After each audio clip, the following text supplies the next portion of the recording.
me. I appreciate you guys all being here. We're going to just dive in today and talking about mental health and small business. And today I have a very special guest, Michael Reed. We have known each other for years, and he is just a pillar of the Kansas City community. He is, I can't wait for you guys to hear this man's story. So, welcome, Mike. How are you today? I am doing amazing. Thank you for having me. If anybody else is looking for somebody to be a guest on their podcast, do not hesitate to reach out to me because this year I am going on a social media run that's going to go crazy. Heck yeah. I'm so excited about that. So tell me a little bit about your businesses. I mean, you're a multi-business owner at this point. Yes, I am. So, as of right now, I have a liquidation business. I sell courses online and things like that, teaching people about the liquidation business and flipping. And I also have a warehouse in Kansas City. I have a warehouse in Dallas. I have a photography studio in Kansas City.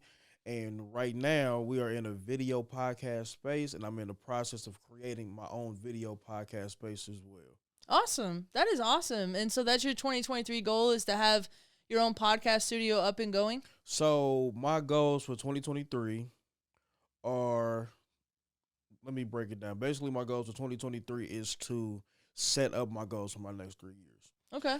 Right now, my biggest goal that I have going on is I am trying to make $27,000 a day.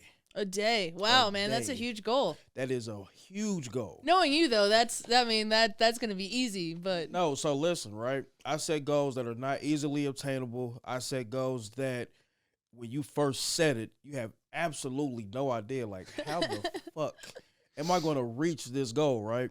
And the reason I set these big goals and goals that are so unattainable are because you have to work absolutely every single day to obtain it. And if you do not do that, what's going to happen is you're going to fucking fail. And this is already a goal that if anything goes wrong, too much stuff goes wrong, you don't catch the momentum that you need to catch, you're probably going to fail anyway. Yeah.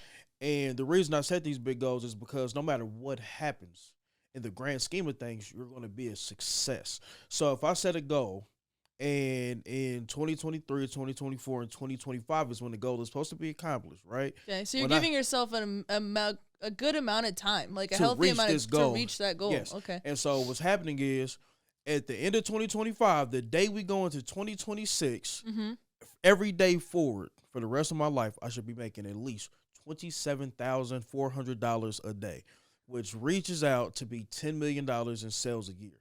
That's not profit. That's gross, yeah. That's gross. Just generally speaking, I want to make $10 million a year. And is that based on one company or is that based on you as a brand? No, that's based on me as a brand in general. And so the reason that we set this goal is because initially everybody does the math. Hey, if you do $274 a day, you'll make six figures a year. That's $100,000. Okay. $274 a day is $100,000 a year, right? And big, yeah, you had to do it big. I came out the gate doing that, right? Yeah. In 2018, 2019, I was just like, all right, cool.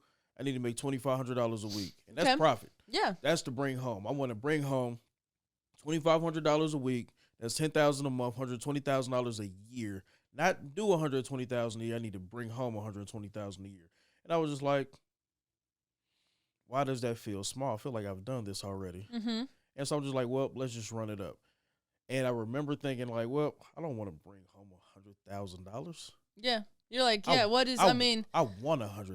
Yeah. I want to take making $100,000 and having $100,000, two totally different ball games. Completely, yeah. And so I'm like, well, let's do this. So I accomplished that goal. We'll run down that story here in a second. And then, so after that, I realized I'm like, we need to do $1 million fucking dollars. Yeah. Right.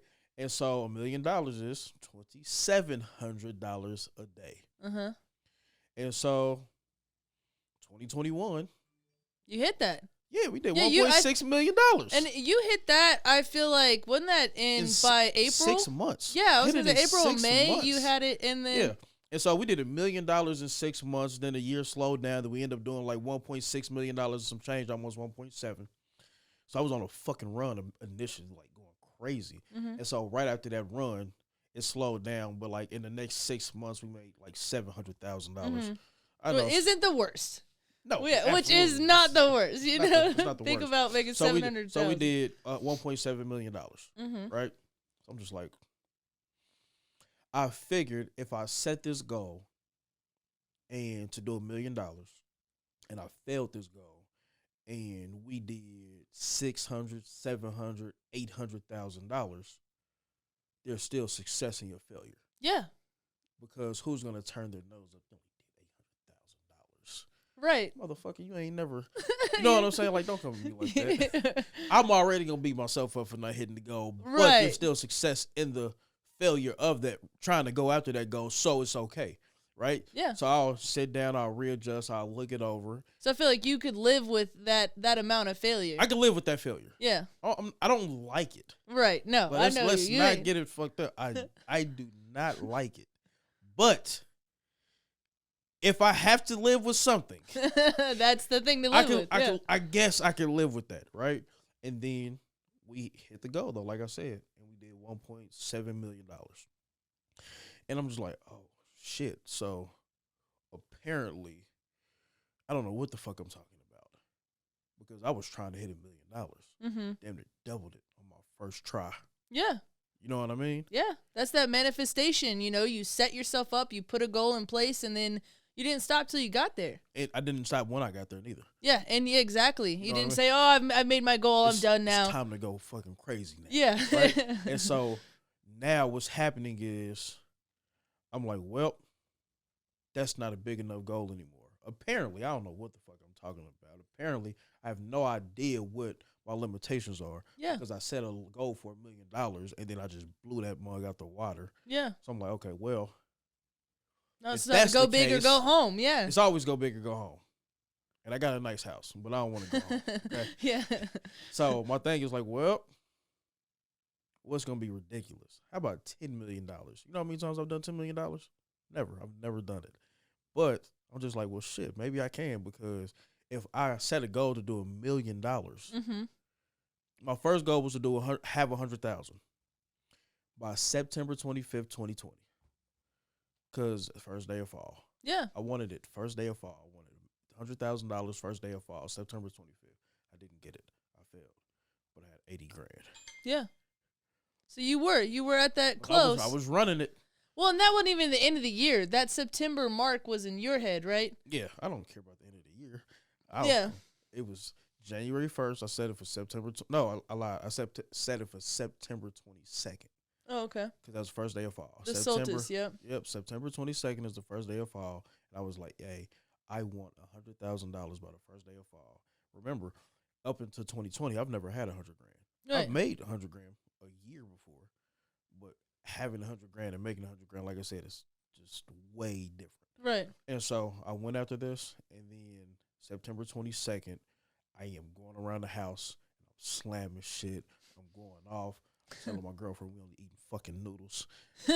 Like, don't go buy shit. Like, I'm upset. I done failed my goal, and I didn't fail it big. Yeah. I felt it small. And that hurts even more. Now it pisses me off. I'm like, oh my God. Because the catch was every single dollar I got in 2020, I respent every dollar. I was getting into it with my family and everything. Yeah. And I was part of that too, a little bit. Yeah. I spent every single dollar I got buying stuff to make me more money. Yeah. Buying stuff to make me more money. My goal for every day was to bring home nothing. Yeah, so it would go back into your business. Just go back into it. I'm like, if I'm broke, then why do I need to act like I'm not broke? Right. And so what's going on here is like, well, if I'm broke and I got $3,000, I'm still fucking broke. I just got $3,000. Yeah, because if you spend that, you're right back to being broke. There's no assets. It doesn't change anything. Yeah. You know what I mean? Yeah. Like, having the $3,000 doesn't change anything. For most people, it just makes you feel better. Yeah. They're like, if my car breaks down, at least I could take care of that. But it doesn't change your daily life. It's not life changing. It doesn't make a big fucking difference. You can't not go to work now. Right. You know what I mean? You can't call in a bunch of times now. You know what I mean? It's just like a nice little security blanket. Like 3,000 can be gone. It makes you feel okay. Mm-hmm. But you're not. Yeah. You're still fucking losing. You know what I mean? And so, because it can be gone. Like you can literally, like if your transmission goes out, you don't even have $3,000 anymore. You still gonna have to come up with money to get your transmission fixed. Yeah, and I mean, like in this day and age, $3,000 And then your rent is $2,000. Right. You know what I mean? Yeah, it doesn't even get you or not even. So most people rent probably not $2,000. Most people rent probably $1,300, $1,400, $1,500. But that rent, some groceries. Let's talk about those groceries. Your rent, yeah, your groceries, your bills. You done ran through $2,300 of it right now. You got $700. Like you're not gonna survive 2 months with $3,000. Right. You know what I mean? Yeah. Most people. Yeah. There are some people out here with $700 rent. They could be okay, but they're probably single. No kids. Right. But if, like I said, if you got rent that's $1,000 plus, yeah, and you got a kid, and you know what I mean, you got bills, and you got a car payment, and all, well, that $3,000 is gone. Yeah. You can't chill because you have it. So if I was like, well, since I'm broke, I'm not even gonna pretend like I'm not broke. I don't need security. Yeah. I need some money. And I'm going to spend every single dollar I can get on getting to this money, right? And so my logic behind it was, if I have $1,000 out, I should have about $2,000 coming back. If I have $5,000 out, I should have about $10,000 coming back. The more money I started putting out, the less money I was worried about coming back because I knew I had a lot more. But your investment should be doubling at that point. At early stages. Yeah. Big money investors don't double. No, yeah. But when you, like you said, if you stages, put a truck out. I was selecting the deals that I wanted specifically based on I knew I was going to be able to double my money. That's why we was driving to go pick up the pallets. If I can't see the pallets, and I can't pick what I want specifically that I know I'm going to make my money on, I'm not buying it. Yeah. I'm not going to buy it because I don't know if I could double my money. And right now, where I'm at in my journey early on, I have to double my money. I can be selective. I don't have enough money and trying to make stuff happen fast enough to not have the option to be as selective. Yeah. Now, we was doubling money, and I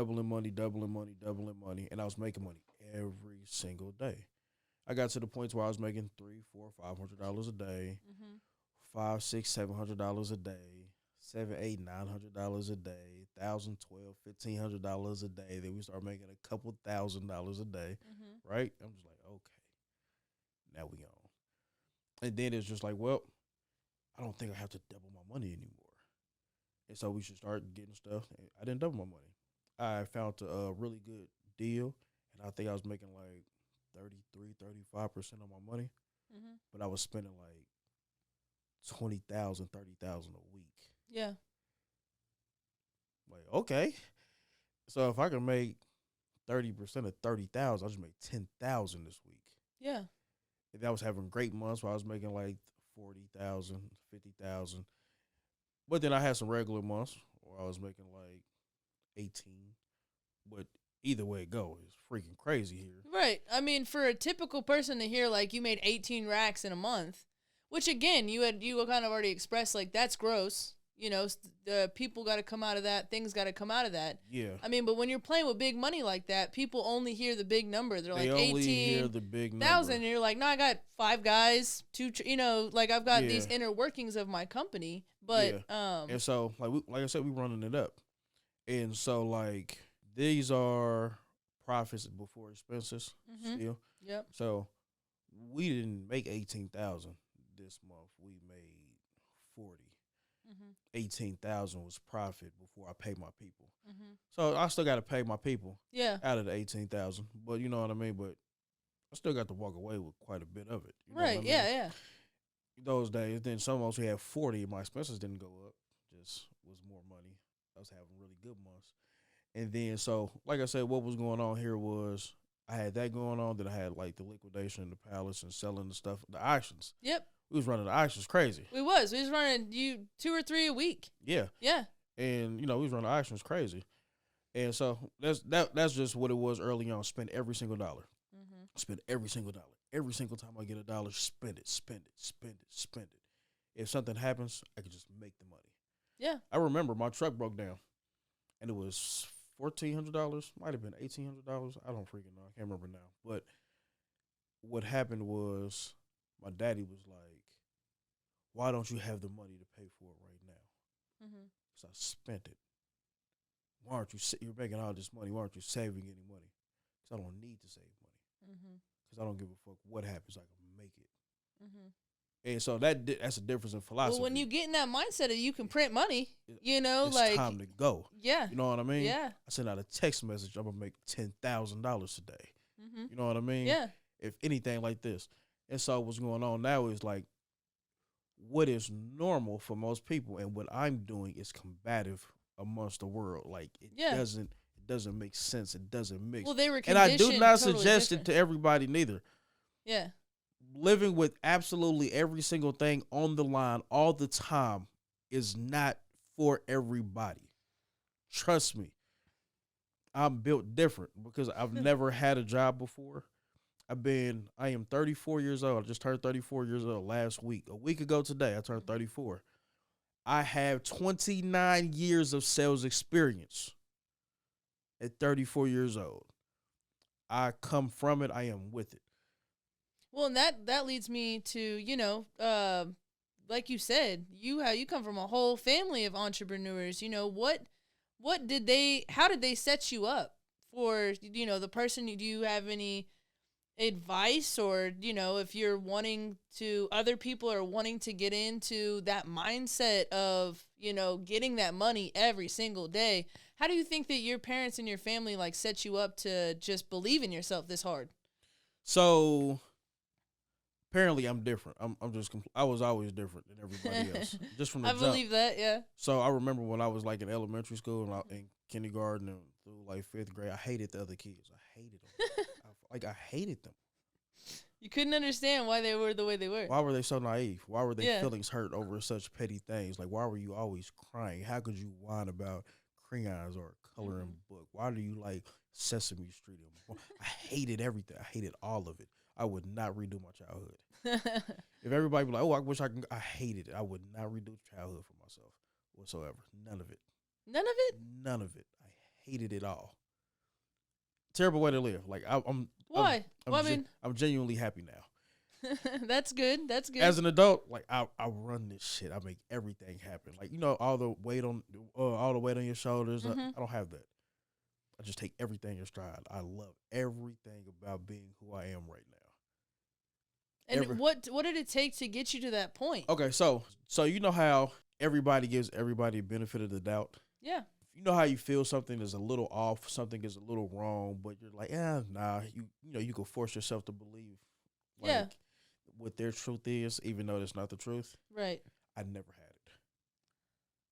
You never had? I've never had that. Were you empathized or? No. So like, if you give me a little bit of bullshit, I could be like, I guess I can see that. Yeah. No. Yeah. You're like, I can't see that. I can't see it. Yeah. No, that doesn't. Excuses don't register. It didn't even have to be an excuse. If it just didn't make sense. Yep. I could never make it make sense because we were cool or because we were friends or because you was my mom or you was my dad or you. So if you got slighted, it was just an instant. No, not even slighted. Just people on any type of bullshit. Like I said, just benefit of the doubt. Mm-hmm. I've never been able to give anybody the benefit of the doubt. Never. I've always had faith in people to be exactly who they were. I've never. That's not a bad quality. Yeah. It is for most people early on, especially when nobody is even aware of all of this shit. So another one is too. This is the one that gets everybody is the potential you see in somebody. Oh, you can do this and you can do that, and they love you because all of this potential and woo woo wop. And then those people let you down anyway because they don't never really live up to their potential. I've never been able to give people the benefit of the doubt because of their potential. I've never been able to give people the benefit of the doubt when it came to any type of bullshit or anything that didn't quite make sense. I never had it. I never had it. Never. I never had it at all. Well, that's even as a child. Yeah. So as we gotten older, we realized like, oh, you were gaslighting us. Our parents gaslit us, or friends and family or people in relationships and this and that. They made you feel small by making themselves appear to be bigger and things like this or just whatever, right? I never had the ability to be gaslit, ever. I'm telling you, I hated people when I was growing up because You know how a kid will tell you a lie Yeah. and it doesn't make sense? You're like, bro, I know you're fucking lying. Like, just tell me the truth. Yeah. Like, nah. My dad's car is bigger than yours. Like, just anything. It Yeah. just didn't even matter. Like, I didn't take that. Yes, you did. No, I didn't. Yeah, you did. I really didn't. And then as a kid, you're like, well, maybe they didn't take it. Yeah. Yeah, no, I never had it. I know you took it. Yeah. Stop fucking with me. Like, right? Yeah. So since I never had that, it allowed me to move. It made my childhood miserable, for one. So these are the things that Very lonesome, I'm assuming. Like, you just stayed to yourself and you were planning, I could get anybody to do anything I wanted them to do at any time. So that was crazy. Yeah. Imagine being the kid in middle school and high school that none of the other kids' parents wanted to talk to, because I could always get them to let their kids do anything I wanted their kids to do. Yeah. That's cool, And yeah. then later on, they're just like, don't even send him in here to talk to me. Because every time I go in there and talk, I convince them to go do anything I wanted them to do. Yeah. And eventually, they're just like, nah, he can't come and talk to me. Yeah. Because I said no. If he comes in here, I know I'm going to say yes. So the power of persuasion definitely helps out. has always been my thing. But like, so growing up, like I said, I never had this, so I was never able to be naive. I didn't have the luxury of being naive. I never could be gaslit. I could never give people benefit of the doubt. I could never see the best in people. I always saw people for exactly who they were. I've always accepted people for who they are too, though. Like, I don't have, you don't have to be the best you. Like, when you're ready, you just do your thing. Yeah. And so I never had that sense of naivety, and I never needed any security ever. So with that being said, it allowed me to just be able to go against the grain my whole life. Because being an entrepreneur up until recently was frowned upon. Really? Yeah, it was. Entrepreneur? You ain't got no job? Yeah, basically. That's what that means. Yeah. You an entrepreneur. You between work. You ain't got no job. You should go to the military. You should go back to school. You should do this. Yeah, you need to have that steady income. You need to have that steady income. Steady income, security, safety. When I was in middle school, I got suspended for selling candy. When I was in high school, I got suspended for selling candy and other stuff. Like, even the schools were against you. Yeah. Being an entrepreneur. You see what I mean? Yeah, no, I got in trouble for selling graffiti drawings of people's names. Right. Because I used to draw Dragon Ball Z drawings. I was a good artist, right? I used to draw pictures of the Dragon Ball Z, and I would sell it to other kids so that they could take it home and say they drew it. And burnt CDs. That was a big thing when LimeWire was popping. Oh, yeah. I don't know if I should have said that on camera, but I'm pretty sure statute of limitations is up. 2 for $5. Everybody sold CDs, right? And so when we went through all of this, I was able to be built to do this because of all of those other things I never had. I was never able to be persuaded to go a different way because of, like I said, my lack of. Yeah, so you already knew that you were destined for greatness. No, not even necessarily destined for greatness. Because, like I said, I grew up rough, though. I grew up poor. I always knew I wanted to do what I wanted to do. Yeah.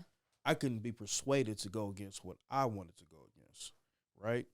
And so let's dig into, like, what we were talking about with the parents. So my dad was an entrepreneur my whole life. I always been an entrepreneur, still entrepreneur to this day, right? Or he's really a hustler. He ain't an entrepreneur. He ain't got no business behind this stuff. He just be hustling. Yeah. But, it is. He's a hard worker. He worked. Yeah. And so when I remember meeting my daddy when I was like maybe 3 or 4, or something like that. I remember him coming around. He had this truck. He had this skull on the steering wheel that he would just use to steer. I thought that shit was so cool, right? 'Cause like I said, I was poor. We was poor, like trash poor. And so I remember he got out of jail. He went and got it. He always got right on his feet. He got out of jail. He pulled up. And I remember my mama telling me, "This is your daddy." I'm like, "Oh, okay, that's kind of cool. This motherfucking truck is crazy." Everybody else got hooped and beat up. I'm like, bro, this truck? He had like a Chevy 1500 pickup, Silverado or something like that. I'm like, yo, this truck is crazy. That's what I remember. I remember that, right?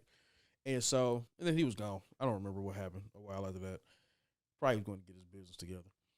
And like I said, I was poor. My mom was on drugs. I was poor. It was me and my sister. I was 4. I was 5 years old. I would skip kindergarten and preschool, and I catch the bus.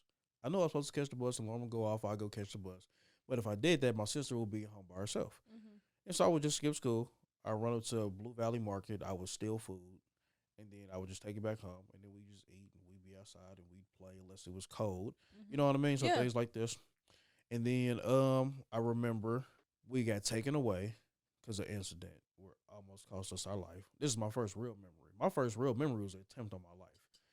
A guy beat the crap out of my mama, left her in the basement, moved, locked us in the house, and set the house on fire. Jesus. Right. The fuck, man? Yeah. And so I remember, I can't let my sister see it. I remember I knew at 4-ish, 5, I was running up on 5 if I wasn't already. I remember being like, well, my sister can't see that. Mm-hmm. I knew for a fact I wasn't going to be able to get my mama out. Mm-hmm. So it wasn't no freezing. It was just like, yep, that's messed up. Let's go upstairs. I barely get upstairs. I remember this. Oh, no, I go upstairs, then the fire happens. Mm-hmm. I'm like, oh, I was going to leave, but can't leave now because the fire is right by the front door. So my stairs came right down the stairs to the front door. Mm-hmm. Can't go down the stairs. So I remember I opened the window. I take my sister because she was asleep, and she's like, yo, what the heck is going on, pretty much. And I'm like, yo, you got to jump out this window. Wake up, mama, wake up. Yeah. No, you know what I'm saying? So we got to jump out this window. And I remember her being like, what are we doing here? So I just pushed her out the window, but I got her. And so I remember having her in my left hand, and I'm holding on to the windowsill, and I'm letting her down as far as possible. Mm-hmm. Because we're on the second floor. We're upstairs. Well, and she was probably like, what, 2 or 3? 2 or 3, yeah. And so I remember going through this, and I remember the window falling and hitting my arm. And I'm like, well, can't let go because I got to get her down as far as possible. Uh-huh. So I let her go. One, I'm completely stretched out. I drop. I go call the police. They get the fire out. They save my mama. Uh-huh. So then we get taken away, of course. Yeah. And I remember being at the police station was like, yo, this is the nicest place I've ever seen. People live like this? Yeah. In jail. Or wherever they took us. It might have been court. I don't even know at this point. But yeah, it was some kind of facility Yeah, that was. and so I was like, okay, whatever. I remember going to foster care, and the foster parents sucked ass. I don't take naps. Mm-hmm. Be looking out for myself. And I don't know you niggas. Stop playing with me. And so they wouldn't let us eat because I ain't take naps. Really? Yeah. Just, were they, I'm assuming, because this was like early 90s, right? You were placed with a white family? Yeah. So, yeah. Wouldn't let us eat because I didn't take naps, stuff like this. No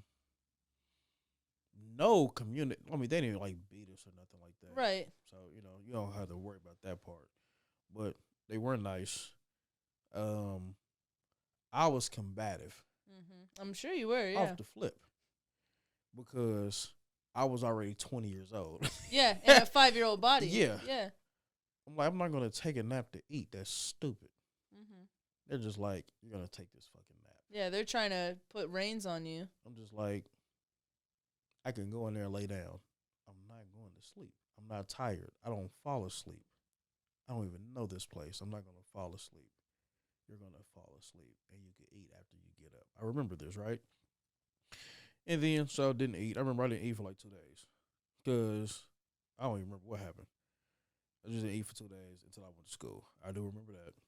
And then, so I wasn't there that long. I was probably there for a few weeks. But we was always at it with each other. And I'm just like, I don't even want to be here. Like, I could literally leave and be okay. Only reason I'm not leaving is because my sister's here. Mm-hmm. But my sister's young. She takes naps. She falls asleep. She does all of this stuff. So they treated her better. Thank goodness. Yeah. And then, so after that, my grandma comes to get me. And then my mama's first cousins get my sister. I remember staying with my grandma, going to school. Like I told you back when I hated the kids. But it was actually kind of okay because I'm like, this is actually all right. I get to go home. I get to eat. Mm-hmm. I ain't really worried about my sister. I got a bed. Like, this is crazy. Never had a bed before. Yeah, it's all the little things in life that, like, a lot of people take for, for granted, but... And then I remember my daddy had a shop on 35th and Prospect, right? So there's Big D's there now, so right across from there, he had the shop. And we stayed on 36 in Wabash. I used to just run down and go to the shop. Mm-hmm. And he had a little spot in there. And he was like, this is your section of the shop. you sell stuff out of here. The stuff that you sell, you make money. The stuff when you make your money, you have to buy new stuff. Mm-hmm. That's it. Because if you run out It's of the name stuff, of the game, yeah. you run out of stuff. If you spent all your money, you can't get no more stuff. You can't make no more money. Mm-hmm. I'm like, okay, that only makes sense, Yeah. right? And so buy stuff, buy low, sell high. I figured that out on my own. He didn't tell me nothing. He's like, Yeah. you just gonna figure it out. But I seen him do it, so it wasn't. There you go again. I'm like, I'm not naive. Like, oh, I remember seeing him buy that for $30. Now he's selling it for $100. So you Got saw it. the flip, yeah. Caught it immediately. Yeah. I'm like, hey, bro, he bought that for $30. He gonna sell it for $100. I'm like, how the fuck am I gonna get $30? How am I gonna get this $30? I need that 100. Yeah. And so I'm just like, yeah, I got to get something for $30 so I can sell it for $100. And so just to touch base a little bit on it, your oldest, Nevaeh, you've done the same thing with her. Yeah. So she's what, 12 now? 10. 10. Wow. Right. She's been there Yeah. since she was like 2 months. Yeah. Yeah. She's been, I mean, when we were running auctions and stuff, she was doing her own little auctions of jewelry and makeup. Yep, jewelry, makeup, eBay. Like, she's hustling, getting money. Like, she's been getting money. So, my daughter has more money than most people. Yeah, she does. Because every single dollar she's gotten since we started making money when she was 4 years old, she saves half of it. Mm-hmm. And then at home, this is why I don't just allow random people. Like, if I don't completely trust you, you can't even come to my house. Right. And so, like, at home, she probably has $8,000, $9,000, $10,000 just from extra money that she done got over her allowance just over time. Yeah. That she just didn't spend. Yeah. Because she's cheap. Like most of us in this business, though, materialistic things just aren't what everybody else. I'm not gonna run out. She's cheap. She's spoiled. She's just like, yeah, you ain't gonna get it. I guess it ain't that big of a deal, right? I don't need it that bad. Then. I don't need it that bad. It's okay, right? And so, she's doing really good. And so, like me, I went through all of that, and then my daddy was there, and then he went to jail again, right? Mm-hmm. At this point, I'm 7. I have a little sister on the way, and I am staying with my stepmom, and hate it. Absolutely hate it. Well, she doesn't know how to deal with kids with trauma, for one. Mm-hmm. So there's that part. And then she wants everybody to be perfect. So there's that part. And you got a trauma-filled kid who's not perfect in the first place. Yeah. Because nobody's perfect. With that aggression that you had built up from the trauma. Yeah. I am who I am already. I don't need people. Yeah. You know what I mean? Like, I know it's nice to take care of this child. Mm-hmm. But what we know now is that everybody is different, and the same thing doesn't fit everybody. Right. I'm already way outside of the box. I've already been taking care of myself. Like, I'm 7. I've been taking care of myself for years at this point. You know what I mean? Like I said, I used to skip school and go steal food to feed me and my sister. I used to make good decisions based on traumatic events. I'm the one who saved my mama and saved my sister when our life was put in danger. I'm the one who made sure that it was my cousins who got my sister when it was time to go, because if that wasn't the case, she had to come with us. I was going to stay in foster care if my sister didn't get to come. Right. I don't care who I'm going with. I don't care how luxurious it may seem. You're not leaving her. I'm not leaving. Like, I am not going to leave. Yes, you are. No, I'm not. So here goes the catch. This is my negotiation with the counselor who's been assigned to our case. I don't care where I go. You're going to feel terrible because I am going to run away, and you're not going to know how to find me. And I'm 6. You know what I mean? So you I'm gone.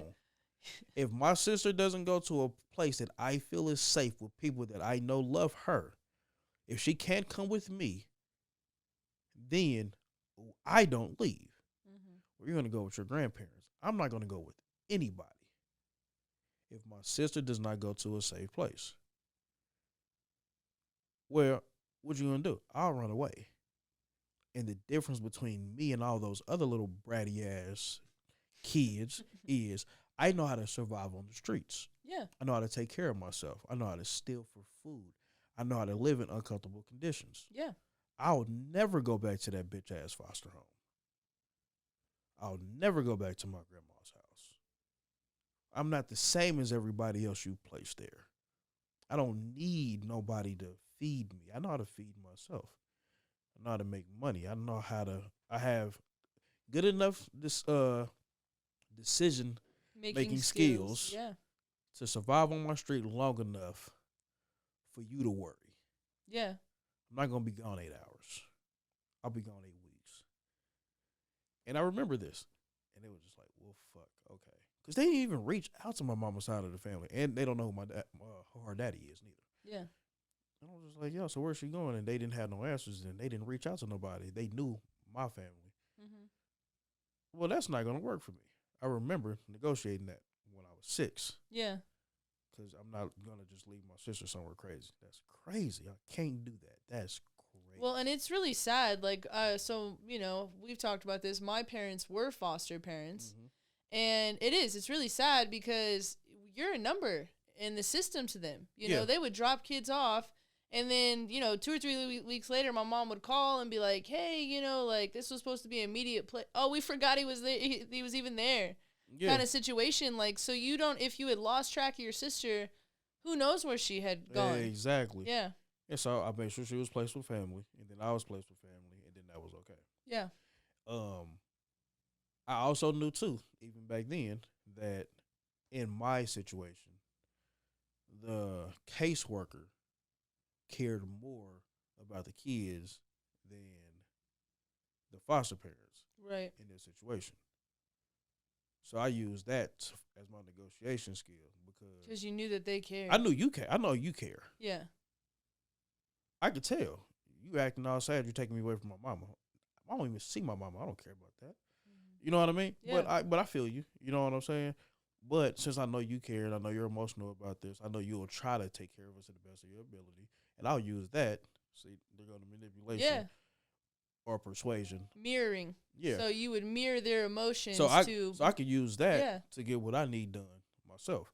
So this is like 5 or 6 years old. I'm not, like I said, I'm not thinking about Barney or Sesame Street. You're thinking about survival. Yeah. Yeah. Like, how do we live here? You know what I'm saying? How do I take care of my people? Yeah. How do I take care of my people? Yeah. Initially. And so that's what this is. And then so, like I said, my daddy goes to jail. He's gone. My little sister's on the way.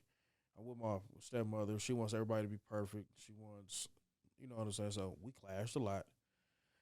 And I got my ass whooped every day until I moved out. And how old were you when you eventually moved out? I was about to go to 6th grade, about to be in middle school. My daddy called me from jail. He was like, you got to get out of my house. I'm like, all right, that's cool. Like, I hate it here anyway. Yeah. I hate it here. You know, people be like, you make me sick to my stomach. Like, I could have threw up every day I went home. Just because of the environment that you were in? Hated it. So you weren't surprised at all when you got that call? I was happy. Like, let me get out of here. And so what was your move from that? Because at that point, your sister was, the older sister was safe. The younger sister was your stepmom's, right? Yeah, but she was okay. That's Azzy. Yeah. And so at that point, you felt free because you didn't have that burden. Yeah, now I'm cool. Yeah, now you're cool. Slide. So I go to my grandma's house, and I remember going through all of this stuff. I'm like, well, I need to make money because they poor. My grandma poor. She got this big old house. She take care of as many people as she can take care of. She can feed me, and she can provide shelter, and every blue moon I can get some clothes or something like that. Right. You know, yeah, that's what grandmas do. Only was necessary, right? Yeah. It wasn't until I really got older I realized like we was poor though. You know what I'm saying? Like at the end of the month, $200 left over for discretionary spending. Yeah, and you really see what that is. Yeah, like, you really see what that is. $200 ain't nothing. You know what I'm saying? So I realized that later, but I knew before that it wasn't a lot of money or nothing like that. But you were grateful because you had those basic necessities. And so some of my family was scared. They're like, he got anger problems. He got anger issues. Well, of course. So, you know, a lot of people go through trauma and they get triggered and they turn timid. they're scared, they're passive, or can be pushed over, or they go into themselves. Yeah. I didn't have none of that. No, yeah. You did the complete opposite where you were all of mine was aggression. Either be hunted or be the hunter. Yeah, all of mine was aggression. Like I never. So they say it's fight or flight. You were your fight. I was the fighter. You were the fighter, yeah. Yeah. And so I was always ready to go. Like, remember, then I had that problem. Yeah. I can't gaslight me. You can't lie to me. You can't. I remember like 30 or 40 different occasions. Like, you calling me a liar? Yes. Who are you talking to call me a liar? You know what I mean? Yeah. This kid. Right? And so I was going through this, but then I was hustling in elementary. I got in trouble for selling. I used to pour the sugar in the sandwich bags, put the Kool-Aid in the sandwich bag, mix them up, and I was selling for $1 at school. Hey, that's a new one. I haven't heard that one. Yeah, so I was selling a little Kool-Aid. They would just stick their finger in and lick their fingers. Oh, like Fun Dip. He made you like Fun Dip. Yeah, that's cool, yeah. And so we had different flavors, and I can see why I was getting in trouble at home for, because why am I always missing the fucking sugar? I bought sugar twice this week. Jesus Christ, bro. Yeah. You guys are not making that much Kool-Aid here. Not making that much Kool-Aid here, right? And so, but it is what it is. And then in middle school, I started selling candy. And I was in Lee Tolbert. It was kind of an entrepreneur type school. And so in 6th grade, I got in trouble. In 7th grade, we moved to a new building, and what happened was they was kind of more accepting of the entrepreneurship type deal, just like, oh, yeah. But we was also in the hood, too, so I realized that as I got older, boy, we was in the hood. Yeah. Like, shoot, if he going to make money selling candy, then let him make money selling candy. Yeah. At least he's not selling drugs. Right. Yeah, I think and definitely your environment changes because there aren't that many parameters. They're just worried about keeping you safe. And that's it. That's the only thing about it. The school wasn't even in a safe place. Yeah. So they just like, well, if he gonna sell candy, let him sell candy. So I ended up making a store in the school. And then I wanted to skip class to do all the lunch periods so I could sell my candy. They were just like, no. So in 7th grade was the first time I had an employee. I had to hire people for the lunch shifts.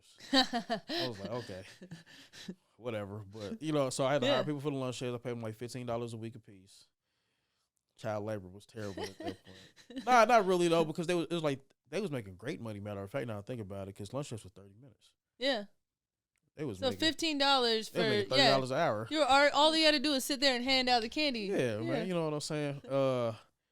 Now, how I was getting the candy is I was sending kids to Walgreens. Buying the big bags. And they was just they would stuff their backpacks with all the candy everywhere. So you kept your costs down. Costs all the way down. That's like the first thing in entrepreneurship is like, how are you going to get your costs down? Yeah. Right? So I was like, fill up your backpack. If you fill the back, the boxes. That's a risk to take for $15. It was poor. Everyone was poor. I know, but I'm just saying. It was all in the hood. Like, we was in the hood, though, right? It wasn't Overland Park or Shawnee or... Yeah, we're talking truths. People didn't go home and think like, oh, this is great. No, nobody. Nobody that I knew. Like, everybody went home and we didn't know water was going to be on, wipes was going to be on. You never had no extra money. Like, where I grew up, your parents never said yes. Yeah, no, it was always no. You just couldn't afford it. Yeah. Like, you at the grocery store, can I get this? You got to talk before you went in the grocery store. Yeah. You know you're not getting nothing. Don't even ask me for nothing. What's wrong with? Like, are you really that stupid? Don't sit in here and embarrass me by asking for stuff you know I can't afford. That's pretty much what the energy was. Yeah. Right? And so, all the kids was ready to $15. Bet. $15. I'm grown now. Yeah, 15. Because, I mean, even then, this was, again, the 90s when $15 was like 25, This is the end of the 90s, early 2000s. Because I went to...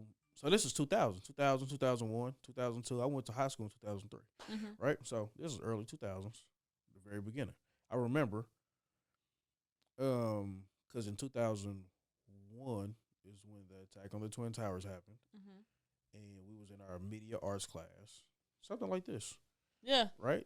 Because we was working on being able to broadcast and all of that kind of stuff. So the schools actually had some good programs, now I think about it. But we was in a room, a bigger room than this. We had all the cameras set up, and we was working on how to do the broadcasting and stuff like this, and the plane hit the tower. I remember exactly where I was at because everybody say you remember exactly where you was at when it happened. I'm like, dang, I do remember exactly where I was at. That's crazy, but the school was right across from Walgreens. That's how you send all the kids to Walgreens. Go steal stuff. Go steal. Go steal. Go steal. Go steal. Go steal. Go steal. And so they stole everything. I am the reason that you can't take your backpack in no Walgreens in the city. Like no school kid can take a backpack in Walgreens. The read effect. I'm sorry, y'all. So I didn't realize I noticed as I got older, I've had major effects on like a lot little of stuff. Things like that, yeah. Yeah, so just little stuff like that, right? And so we went through this, and I was selling candy. And so then what happened is, how do you make money in the summertime? Mm-hmm. Yeah, you have to adapt. So you know what I noticed? People are out doing fundraisers. Mm-hmm. So I used to go to the library, and we would print off these packets that we made, like fundraisers. And we did, ours was Special Olympics. Mike, don't even tell me this. All right, go ahead. Man. Go ahead. So ours was, I don't even know what Special Olympics was until later on. Yeah. In life. I didn't know what it was when I was selling it. It was like, what you selling the candy for? The Special Olympics, da-da-da-da-da. Everything was $1, right? We had all the candy. Oh, I see. You would tell them, like, it was a fundraiser. Okay. I get you. So it was a fundraiser. But the person we was raising funds for was me. Yeah. And so I used to just rip and run the streets all day long, all night long. And my goal was $100 a day. I remember that back then. And if I could do $100 a day, I would probably only spend about $30 on candy. Right. But remember, keeping your costs down. But remember, my goal was, my very first one, I need to spend $30 to make $100. Yeah. So I modeled my whole business like, I'm going to spend $30, I'm going to make $100 every single time. Yeah. It's crazy. I love it every single time, right? So on average, they brought me about 50 candy bars or pieces of candy, and I would sell for $1 a piece. So that's what each backpack will hold on average, and I would give them $15 every time they brought a backpack. And so that's what we did. We were going crazy. And I had all the paperwork, because in the wintertime, I could sell it to the kids at school. In the summertime, and that's why I also learned, too, that y'all getting the candy, why don't y'all sell it? Yeah. Nobody wants to work. Yeah. They want the money. Yeah. Nobody wants to work. So I learned that early on, too. Like, I don't have to worry about competition because people don't want to fucking do it. Yeah. So I figured that out pretty early. And so during the summer with no school, I'm just like, how do I make money now?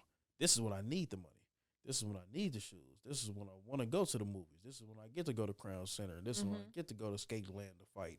Because that's the only thing I did at Skate Land. I don't know how to skate. Oh, I love skate. I ruined Skate Land for everybody. I'm sorry, y'all. Like, that was me. I was the one getting to the fight every week. You said, what about my shoes? Yeah. I knew I was going to fight when I was on the way there. All that pent-up aggression. I knew somebody was going to say something stupid. I knew I wasn't going to let them slide. I was if I got skates, just know it's because I was going to hit somebody with them. It wasn't. It wasn't actually roll around on Yeah, I was a hooligan. And so, like I said, I made my own fundraisers. I printed all the paperwork off at the library, and we would go and just do the whole thing. And you were still selling stuff through your dad's store too, right? No, like my daddy's in jail at this point. Oh, okay. Remember, I told you he went to jail when I was 7. That started at 5. Okay. So from 7 to, I don't know, my daughter is 10. So 7 to 11, I was with my stepmom. Hated that. Like I said, I was abused every single day. I got my ass whooped every single day. No days off ever. It was terrible. You guys are cool now? Yeah, because I don't even care. Well, yeah. And I mean, at this point, you're an adult, so. Like, what are you going to do to me? Yeah, now? yeah. I ain't worried about none of that. And so, and the catch is, though, when people hear, like, the story and the backstory and the whole 9 yards and a lot of the details, they're like, I hate her. I'm like, well, I don't even care no more, so. Yeah. So, they say forgiveness is for you, not for them. It's true. It is true. Yeah, because if you're holding on to I don't that, hold any grudges. Like, people will be talking to me about my daddy. And so here goes this catch, though. Most people I would have a grudge against, I let it go. Well, all the people I would have a grudge against, I let it go. But most of those people are somewhat likable people. So you can be okay with them. My daddy, though, I don't like that man. So I don't have no grudge against him. And I get a lot of people tell me, like, no, you must still have something against him. Like, no, he's a terrible person. Like, no, it is what it is. It is what it is. Like, no, he's a terrible person. If he was not my father, he would have zero access to me ever in life whatsoever. I don't deal with people like that, right? And since I don't have that emotional connection with this man, he just doesn't get the opportunity to deal with me like that. It's not because I got grudges. Because I could tell you that he used to beat my ass. He used to talk shit to me. He never did nothing for me. Like, you know what I mean? You could hold on to all of that. I can hold on to all of that. But I don't care about none of that. Like, it's okay. What does that have to do with me today? Nothing. Yeah. Like, he was a piece of shit. What does that have to do with me? Yeah. I can't be mad at him for being a piece of shit. That's just who he is. You can't get mad at a person for being who he is. Yeah. You can't get mad at a woman for being who she is. Like they say, like, the snake that bites you, don't be, how can you be mad at the snake that bit you when you were standing so close to it, Right. Or, no, just think about it like this, right? So let's say you invite your cousin over who steals. Yeah. And then he steals from you. You know he steals. Yeah. He's been stealing since y'all were kids. Mm-hmm. Yeah, 30 now. He ain't been stealing for a good part of his life. He been stealing for most of his life. Mm-hmm. He got 20 years in this stealing game. Yeah, 30 years old, right? And you invite him over to your house and you leave $20 on your table. And then you leave for 2 hours. And you come back and y'all wrap and y'all chop it up. And then he leaves and then you notice your $20 is gone. Do you get mad at your cousin for being a thief? Or for you for even giving him an opportunity to steal from you? Yeah. Like, he's a thief. That's what he does. Yeah. I had to learn that the hard way, I think, with some of my siblings and stuff. Like, yeah. I brought them into my business knowing how they operate, what they do, and expecting them to have the same remember when I was drive. telling you that I accept people for exactly who they are? Yep. And I can't be gaslit. I never give people benefit of the doubt. Like, I've never had that capability to ever do that, right? Well, if he's a thief, what do thieves do? Yeah. They steal. Do you think he's been stealing for you for 20 years and today you're exempt? Yeah. Because he loves you today? Mm-hmm. Like, shut up. Like, so are you mad at him for being a thief or are you mad at yourself for being an idiot? Yeah, we know the answer to that. I mean, you end up go back on it. No, the answer is they're mad at him for being a thief. They don't want to be mad at themselves for being They don't want to be accountable. Yeah. Yeah. Like, no, you're an idiot. I don't want to be an idiot, Mike. Well, too fucking bad. You're an idiot. Like, I don't know what to tell you. But it's okay. I can accept you for being an idiot. At least I know. Yeah. You make bad decisions. Like, I can't trust you neither. You know what I'm saying? So that's how I've always been able to view people. Like, if my daddy's a thief, if I leave $20, $30 over there, it's gone. Yeah. I don't even expect it. I don't expect the money to be there when I get back. I don't expect an excuse on what happened to the money. Yeah. I don't know what happened. I know you fucking know what happened. So why would I? And I know you're going to lie about it. Yeah. So why even go through it and be like, what happened to the money? You're not going to give me an answer that I like anyway. You're looking for a satisfactory answer, and you know the answer. You know the truth is you're going to hate the answer anyway. So, like, why even put yourself through that, right? Right. And so, like, boom, there goes all of that. And so, like, that's where I've been at with this. And so, like I said, at this point now, I'm in middle school. I'm about to go to high school. High school was not as inclusive for the entrepreneurship. Mm-hmm. They were on Truce, but they were a little further south. They had good kids actually show up here. They had some of us show up there too. But it was a really good school, right? And they weren't going for the shit. Yeah. They shut that down. They shut it down. They were like, "Oh, if anyone's gonna sell candy, it's gonna be us." They didn't want to sell candy at all. Oh. We want you to be healthy. Oh, we're on the okay. So like at this point, we are in. This 2003. We're 2003, and they're like, yeah. I'm like, bro, ain't nobody else on this kick. The Atkins diet comes out, and but nobody pop else machines go away. No pop machines. No pop machines. Yeah, I remember that. Like Gatorade came out. Yeah, but that didn't happen until like 2007, 8. For most places, 8, 7, 8, 9, 10. It happened for us in 2003. I was like, God damn. Every other school, you can buy chicken tenders and cheese and junk food and snacks and chips. What was the inner city? So do you think it was like trying to start a movement in that neighborhood? Yeah, like maybe. look what we did. Yeah, maybe. I don't know. I mean, but they doing their thing now though. Yeah. But they just wasn't going for it, so they shut that shit down. Every time they got an opportunity to, I got suspended for selling candy. I got suspended for selling chips. I got suspended every time as many fights as I got to in high school, I never got suspended for fights. I got suspended for selling stuff. Like, so I'm telling you, like, this being an entrepreneur shit was always rough. Yeah. When I graduated, they was like, go to college. I'm gonna work for myself. Yeah, that's a terrible idea. Don't do that. Go to college. So I didn't go to college. You've been out a little too long. You should probably go to the military. I'm not going to the military. We're gonna send a recruiter anyway. I don't know what fucking for. Yeah, that's not my I'm not gonna go to the military. You're gonna be a fucking failure if you don't go get a job. I'm not gonna go get a job. Like, Mike, you're gonna never work for nobody else. What are you gonna do about taxes? I'll have an accountant do my taxes. They steal money from people. How do you know? You don't know any fucking entrepreneurs. Y'all discourage every entrepreneur y'all ever met. You don't know shit. Yeah. And they're just like, we know you're gonna be a fucking failure. Well, and that's a big thing I do want to like poke on is, you know, I've been an entrepreneur pretty much my entire life too, and the naysayers, the people that don't have the balls to get up and pursue their dreams, are the first ones to tell you that yours are gonna fail. Everybody, you know, everybody knows that you're wrong. You are wrong. You're wrong. You are wrong.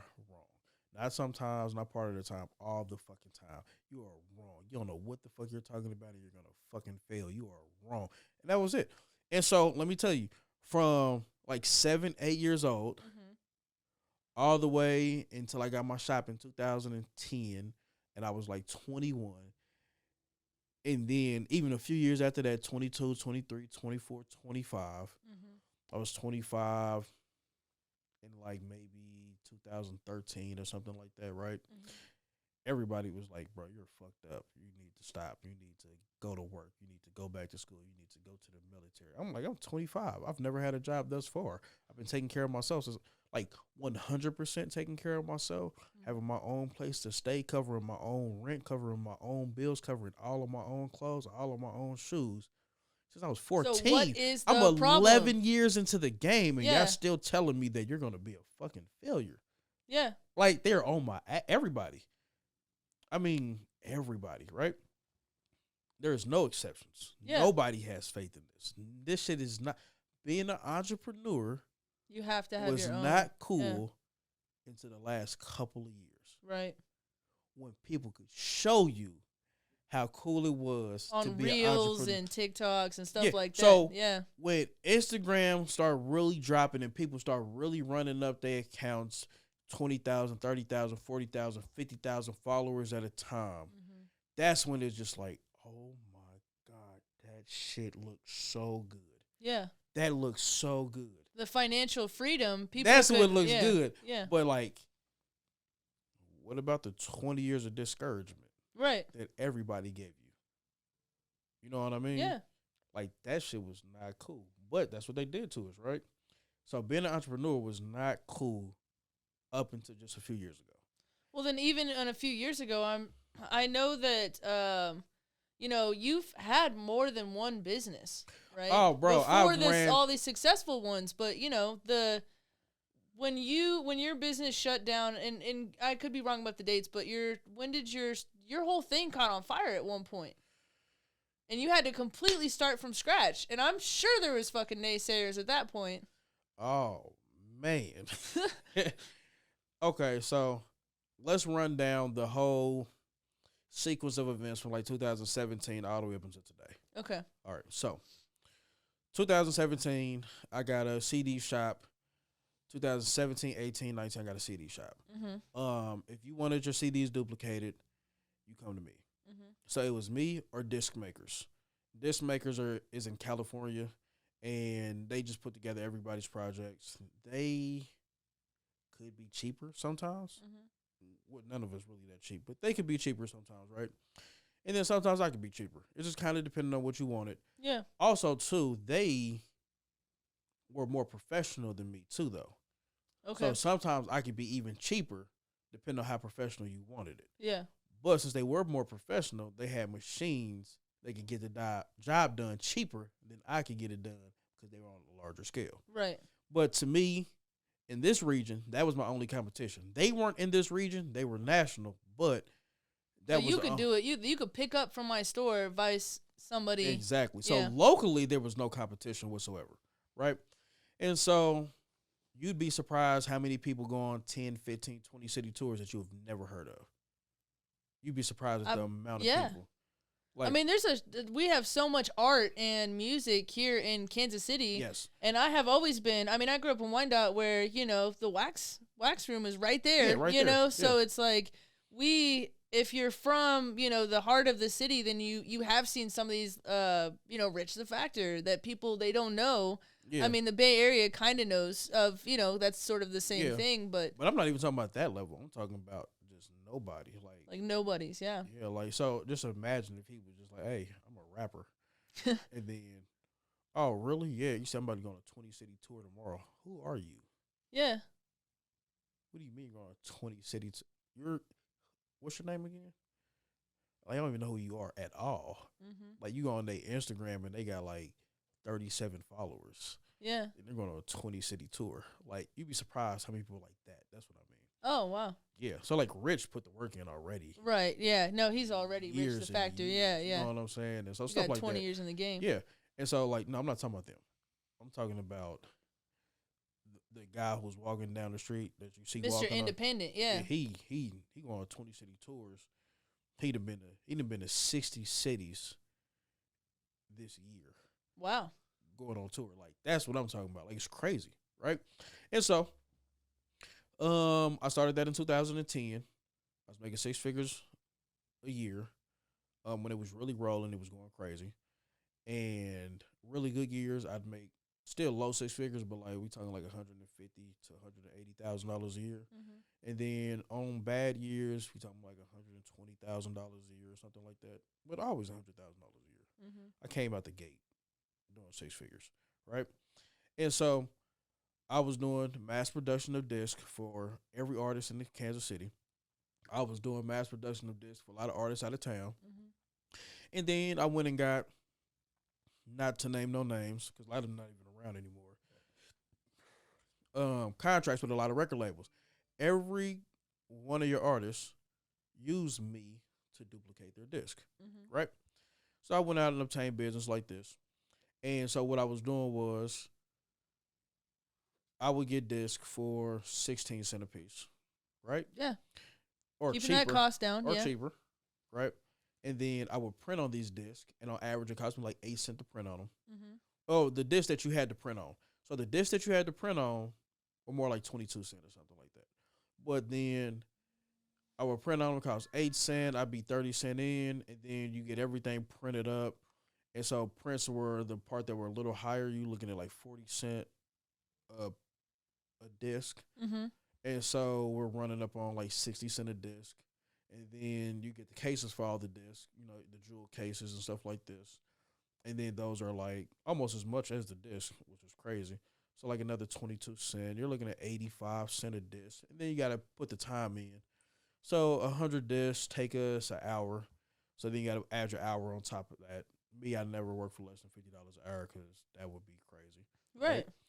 And so now the cost to make this 100 CDs for this artist are about $130, Mm-hmm. right? And so I sell them to him for $300. Yeah. Double your money. More. Yeah. Yeah. And so, like, okay, cool. Here go your $300. Now, the bigger the order is, the more. Right. And so, but the cheaper you can get it a little bit. But if you need the disc printed, you need the inserts, you need the jewel cases, not the slim jewel, but like the real jewel cases and stuff like that, then, it's going to cost you, right? Yeah. And so these people went from 20 city tours. They'd come get 100 discs or 1,000 discs, and they would sell all 1,000 discs. And to me, they would be paying them $2, $3 a piece, and they would go sell them for $10, Mm-hmm. right? So they're tripling their money. I'm more than doubling my money. Everybody's happy, and I'm doing thousands a week, right? Mm-hmm. And so after that, what happened is people started coming to the conclusion, I can make more money, and I can get some disc away. And so what happens is I don't need no print. Mm-hmm. Just put this sticker on there. And, if you want me to print the sticker, it's like $1 a page, but you get 20 stickers on the page. Mm-hmm. So instead of being $1 a page and you only get 2 discs covered, you get, you know what I mean? Yeah. Yeah. So they were trying They're to lower their costs, Yeah.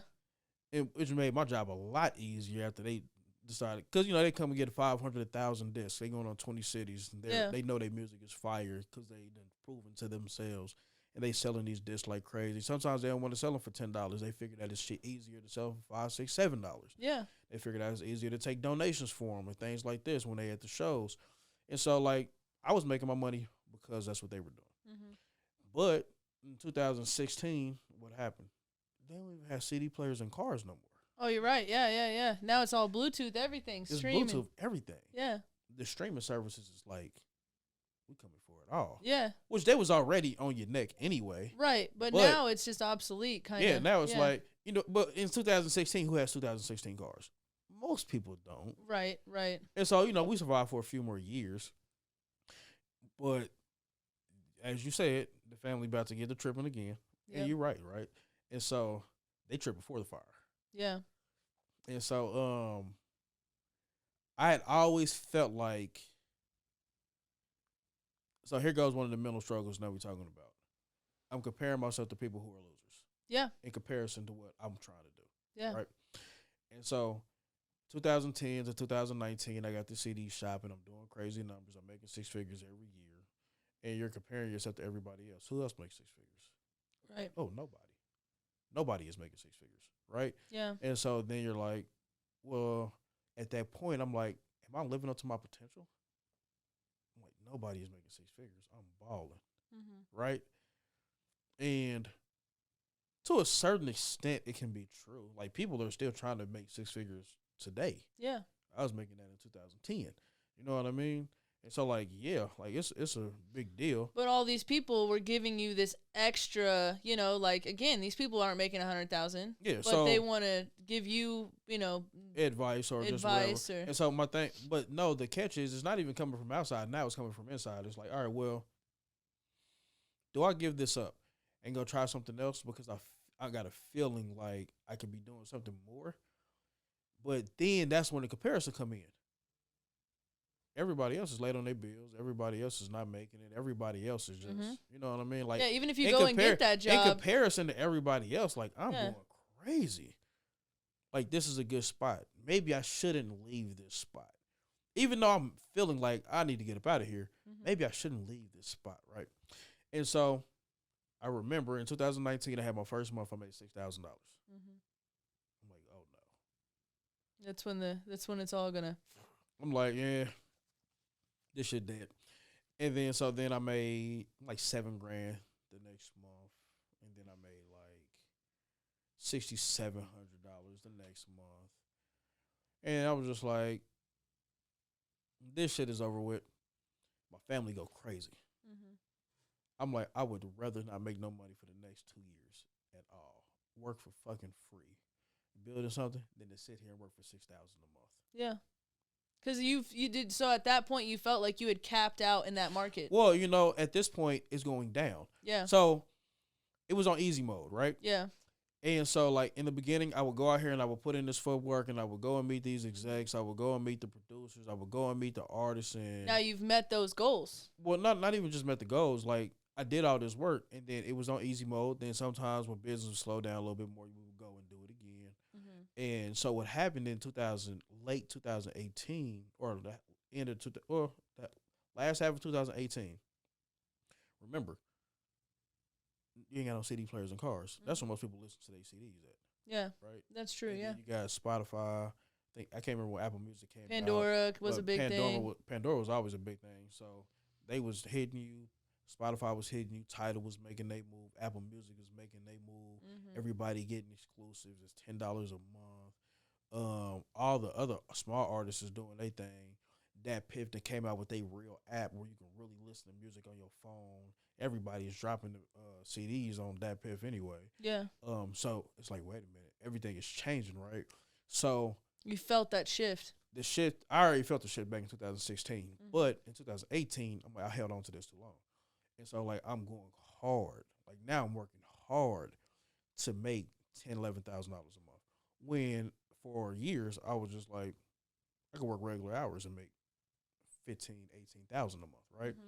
And I'm working hard to make 10, 11, and like really, really hunting down business. But the problem is the artists are going from buying 1,000 CDs, selling 8, 900, giving away 100, maybe two, to buying 1,000 CDs, selling 500, giving away 500. Yep. So there's buying. So now they're because you can just download it. Yeah. You just download it. Yeah. Just bro, put your shit on that piff. Your shit fire. I don't know. Yeah. You know what I'm saying? Put it on Apple Music. Put it on Spotify, bro. Like, tell us to follow you on Spotify. What's your Instagram now? You dropping verses on your Instagram or like what's up?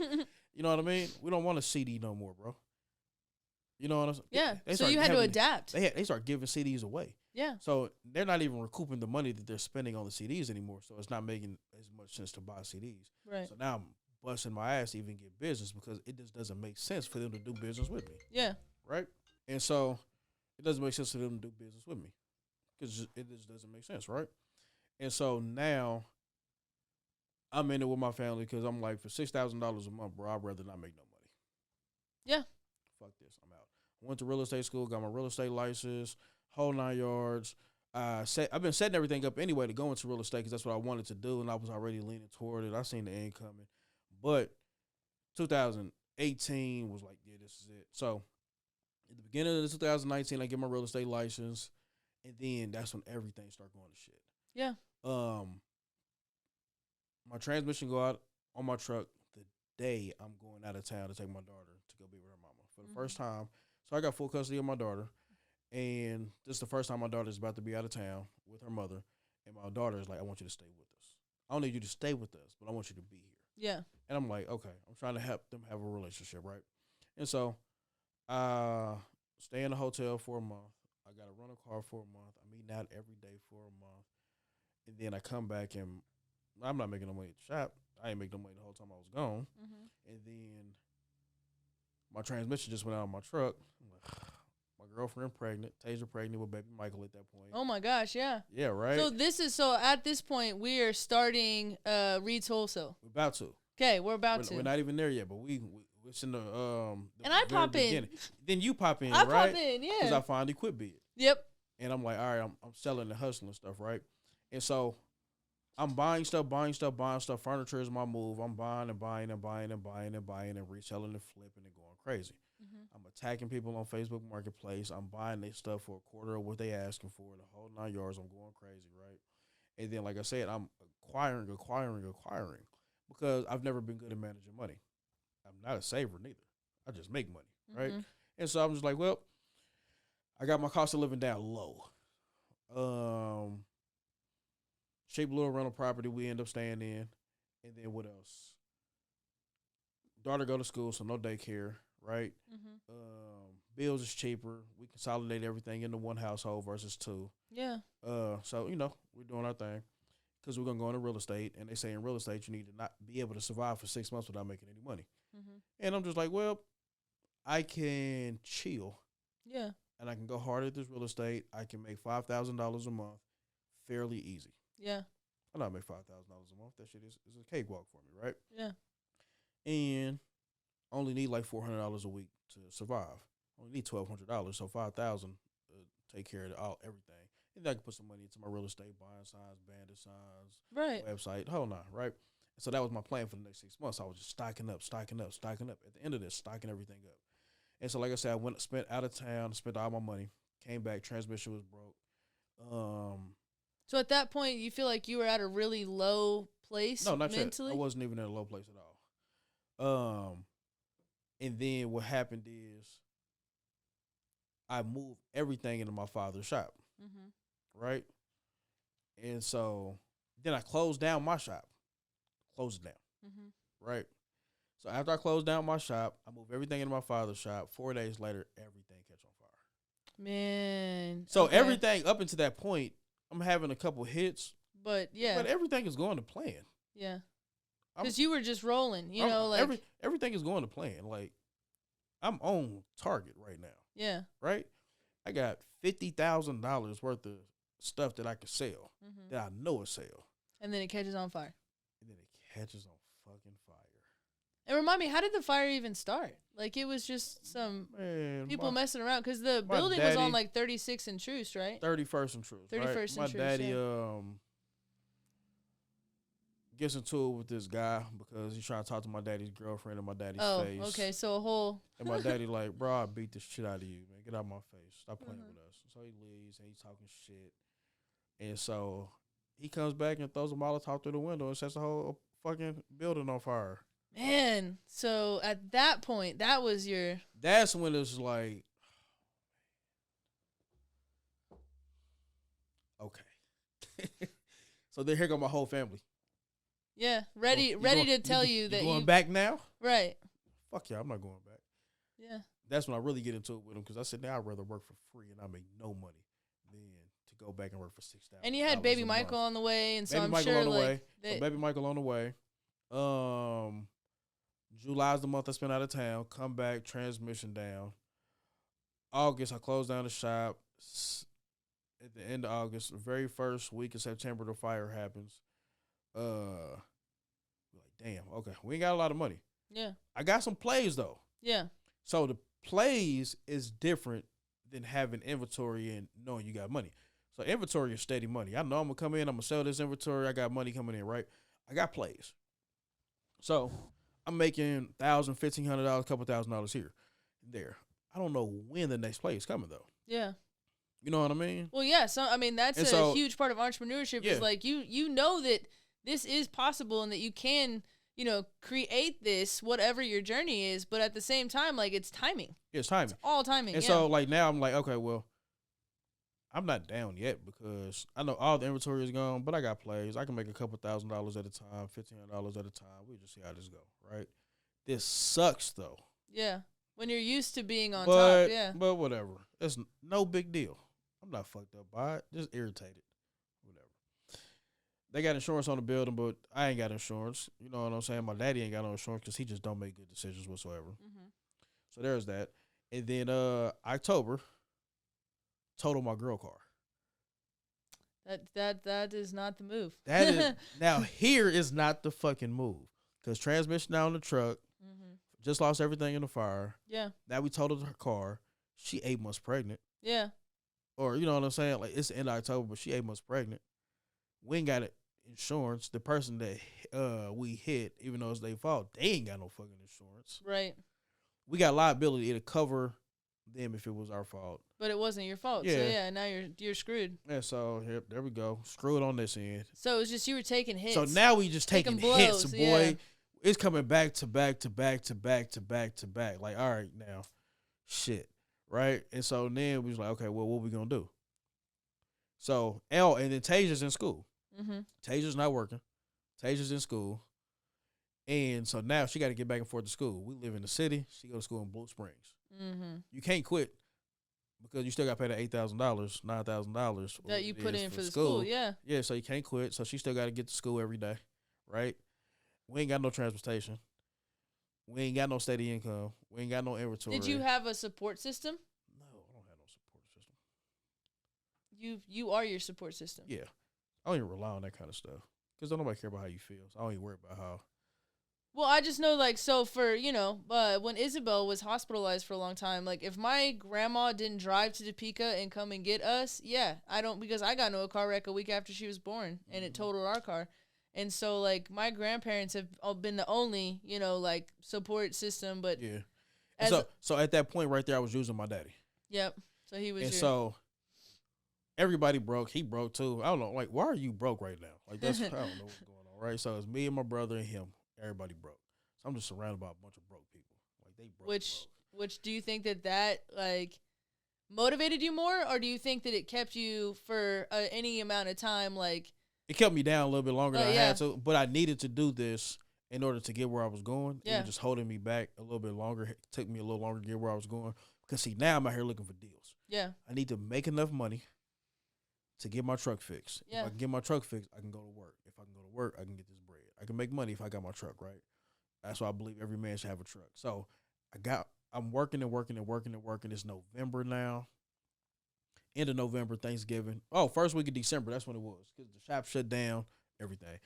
And that was fixing my truck, and we get it done. Mm-hmm. We get the truck fixed. And there was extra stuff on the truck, so it cost even more. So it went from like $2,600 to $3,300 to $3,800. Oh, they to just 40. they're waxing you on And whatever. I'm just like, get it all fixed. Fuck it. Yep. How you gonna get the money? I don't know. We're gonna figure it out. Because we're just gonna figure it out. I don't have the money. We just focus on, like, what do you gotta do? I gotta get the fucking truck fixed. So that's what we're gonna do. Fix the truck. And we figure everything else out. So I get the truck fixed. And so after I get the truck fixed, first thing that happens is I find a deal. And remember I told you about my daddy being a thief or just being a user and doing all this other stuff, right? So I find a deal.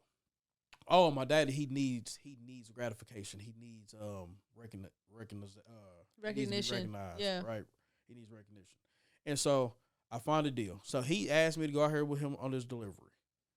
So I go out there and we deliver whatever the hell it was. I don't know now. And so it's another building over there. My daddy looks at it. He's like, oh, some good stuff in there. And so the guy's like, I can hook you up with that. He can't hook us up with it. And so I'm seeing it though, right? And remember, I told you I was selling furniture. Mm-hmm. I'm like, yo. I was selling furniture and appliances. I was going to say, when I met you, you had picked up a couple of appliances. Yeah, so I was selling furniture and appliances, right? And so I'm just like, okay.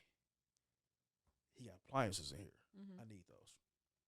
So I sit out there. The dude's giving us the run around. That's because he can't help us. And then I go talk to the property manager. He don't want to help us. And then I'm talking to the other people who's going in and out of the store. They don't know enough to help us. Mm-hmm. So I'm just harassing these people. So I finally get the number to the guy who owns the space and has all the stuff. And so I call him, and he's just like, I'm going to tell you right now, I'm not going to give you a deal good enough for you to make any money on that. I'm like, what about the other shit? So, remember, I don't have any money. Yeah. I literally just got my truck fixed, and all of this going on, and he has these king-size mattresses and box springs, right? And I'm just like, I need this. So this is December, right? And so I'm coming in, and I'm harassing him. He's coming to Kansas City. So he comes to Kansas City. I'm harassing the shit out of him. Give me these king-size beds in. If I can't make money on the refrigerators, then so fucking be it. But I see a lot of stuff here I can make money on. How much you sell me these?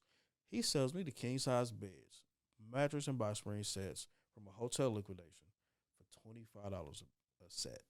Right. So there you go back to your 30 to 100. Right. Yeah. And so $25 a set. I'm selling them for $75 a piece because I need to get rid of them, right? Mm-hmm. And so I don't have no place to store these. Right. Remember, the shop burned down. I don't have enough money to buy all of them at one time. Yeah. And so what happened was he was like, I'm giving you this deal, but I need you to buy all of them. I thought you were going to buy all of them right now. Mm-hmm. So what I'll do is I'll charge you $40 or $50 or $60 a set. I can't remember. And I'll rebate you the money back as you buy more. Mm-hmm. And I'm just like, yeah, nah. And then something happened. He made a mistake. So he let me get them at the $25 that day. Mm-hmm. Right. And so I had a 12-foot trailer, a 20-foot trailer, and 2 trucks. And so we put 2 sets on each truck, and then we stacked up 4 high on the trailers. So 4, 8. So I got 10 sets on one, 4, 8, 12. Got 14 sets on the other. So I take all of them, right? Spent every dollar I got. I throw them on Facebook Marketplace. And so the next day, my phone going crazy. I'm selling these mattresses. So you're back. Like crazy, right? But at this point, it don't even matter if I'm back because I'm behind on all my bills. Mm-hmm. Every one of them. Yeah. Absolutely. I ain't paid water in months. I ain't paid lights in months. I ain't paid gas in months. You know what I'm saying? Yeah. Only thing I done paid is rent because I can't get put out. You know what I mean? I ain't got no money. I'm broke. My accounts is in the negative. Every single one of them. I got a few accounts. Yeah. Every account in the negative. Only account that ain't in the negative is my daughter's account. She balling. But ain't my money. Yeah. Right? And and so that was the toughest part for me. It was just like, damn, I got access to this account, which is my daughter's account. I've been saving for since she was a baby. Mm-hmm. I got tens of thousands of dollars here. But it's not my money. It's my baby's money. Mm-hmm. So that was always the hardest part. That was the only part that I really, really struggled with because I'm like, yo, I could get on my feet if I spent this money. Mm-hmm. You know what I'm saying? Yeah. But you couldn't cross that line. Couldn't cross that line because when do you put it back? Yeah. It's never going to be a good time to put it back. Yeah. It's never going to be. And if you justify it now, you'll justify it again. You'll justify it again. And so, like, you'll look, I'm like, if I could pull $30,000-$40,000 out of here. And if I do this, then I could really, but it's not my money. It's my daughter's money. Yeah. It's the money that I've been giving her. You know what I'm saying? Yeah. And I'm just like, I just cannot do it. Well, and that takes a strong mentality in itself. Because a lot of people, even me myself, like I've had to dip into things before, and then it came to a point where it's like, dude, you're justifying this now. And that was the hardest. That was the hardest part mentally to deal with. Is seeing that I have access to $30,000, $40,000, $50,000, $60,000, and not touching it. But it's not mine. Yeah, it's my kids. At this point, like, this is my 7-year-old kid's money. What is my 7-year-old going to use it for? Right. You know what I mean? She doesn't need it. But again, you can't. And then on top of that, too, like, I'm not even worried about scholarships. This isn't money that's going to go to her college fund. It's not money I'm saving for later to go to her college fund. I'm going to pay for her college out of my pocket. Yeah. Right? But like, this is money that is hers. This is the money that when she graduates college, I'm going to give her to start her nest egg so she can start off by being able to make investments. Like, this is like my plan for her the day she was born. Like, this is the money that I'm going to give to her. So when she is 20 and 21, 22, 23 years old, she can start off living the life she wants to live versus having to live the life that she has to live. Well, and that's breaking those generational, curses, the curses and the repetitiveness. Yeah, because that's everything I wish could have happened for me. Right. Right? And so I'm going to make sure my daughter, but also, too, I've been training my daughter every day for years to make sure she's able to maintain that, make sure she's able to take advantage of it the right way, make sure that she knows how to make it. She's not making the same mistakes you made. Yeah. And so, people are like, well, you're going to spoil her. Fuck y'all. I don't care. Yeah. I am going to spoil my daughter. That's what we're here for. That's the goal for. You know what I mean? And so, but I'm also going to teach my daughter the lessons that's necessary for her to be able to maintain to do this, right?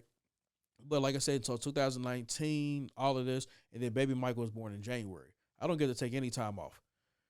No. And she takes maternity leave from school, but now Taser's the one going through it mentally because we broke.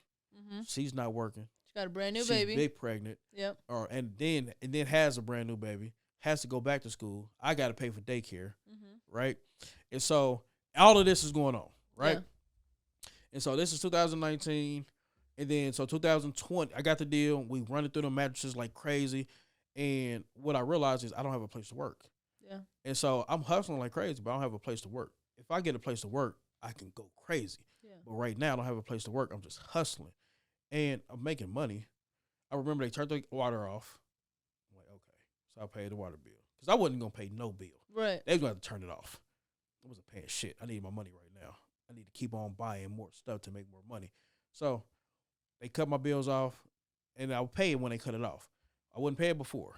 They was going to have to ride it out. Sometimes they let me go 3, 4, 5 months.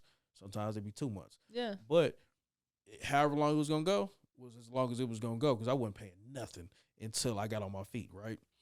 And so I'm doing this. Baby Michael come in January. I don't get to take no time off. She's doing most of that by herself. I am working from 6 o'clock in the morning to 2 o'clock in the morning. Yep. I'm busting my ass, and when I'm not busting my ass, I'm reading. When I'm not reading, I'm studying. When I'm not studying, I'm posting. When I'm not posting, I'm looking for deals. When I'm not looking for deals, I'm asleep. Yeah. I'm not being a good boyfriend. I'm not really being the best dad neither. Like, I'm doing everything that's necessary for us to get on our feet, but I'm not giving that love and compassion that I'm normally giving, right? And so we're going through all of this. 2020, baby Michael was born. And then January, February, we were working.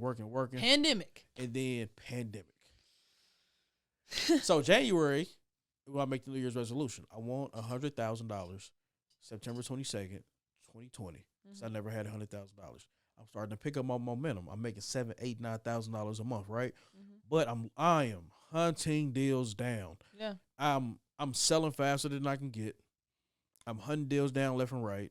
Like, I am busting my ass for this little $7,000, $8,000 a month. And I don't say little to try to minimize it to other people because that's life changing to a lot of people, right? Yeah. But for me, what I'm going for is I want $100,000. Right. So it just was not meeting your expectation. Right. So September 22nd, I need $100,000. $7,000, $8,000 a month is not going to have $100,000 by September 22nd. So how you gonna do that, Mike? I have no idea. Right. But we're gonna work on it every single day, right? And so we running through it. At the shop, that's when I meet you. I'm buying stuff from Equipbid, which was a lifesaver for real. 'Cause I'm like, thank goodness. Now I can start sourcing some stuff a little easier. Yeah. Right? Because, like, with Equipbid, you can buy, like half a restaurant for X amount, turn around, double your money within days. Exactly. I mean, it used to be like that. Now it's a little bit more popular. A little more stiff, but yeah. But like I said, we running it down. I'm finding more deals. I'm buying bathroom vanities and bathroom tubs, and I'm buying all the furniture I can get my hands on at a good price. And I'm not going over a certain amount. I got Tasia watching the auctions. I got my I'm watching the auction on my phone. I'm going crazy, right? And so now we running it, and so I'm working. But the pandemic happened. Yep. Best thing ever happened. I was gonna say it was like in was it May or June when we took that trip down to McPherson, like for the first May. So May 2020, but March 2020, pandemic, and none of us knew what was gonna happen. I didn't give a fuck. So listen, March 2020, the pandemic happens. Best news I could have ever got in my whole life. Because I know people are not going to stop buying because of the pandemic. Right. As we've seen. Yeah. Right? Yeah. They spend more money. Yeah. Yeah, right? And online. And oh, man, right? So, yeah. I'm going crazy. So I'm like, oh, who give a fuck? Best news, you know why? I ain't paying no bills.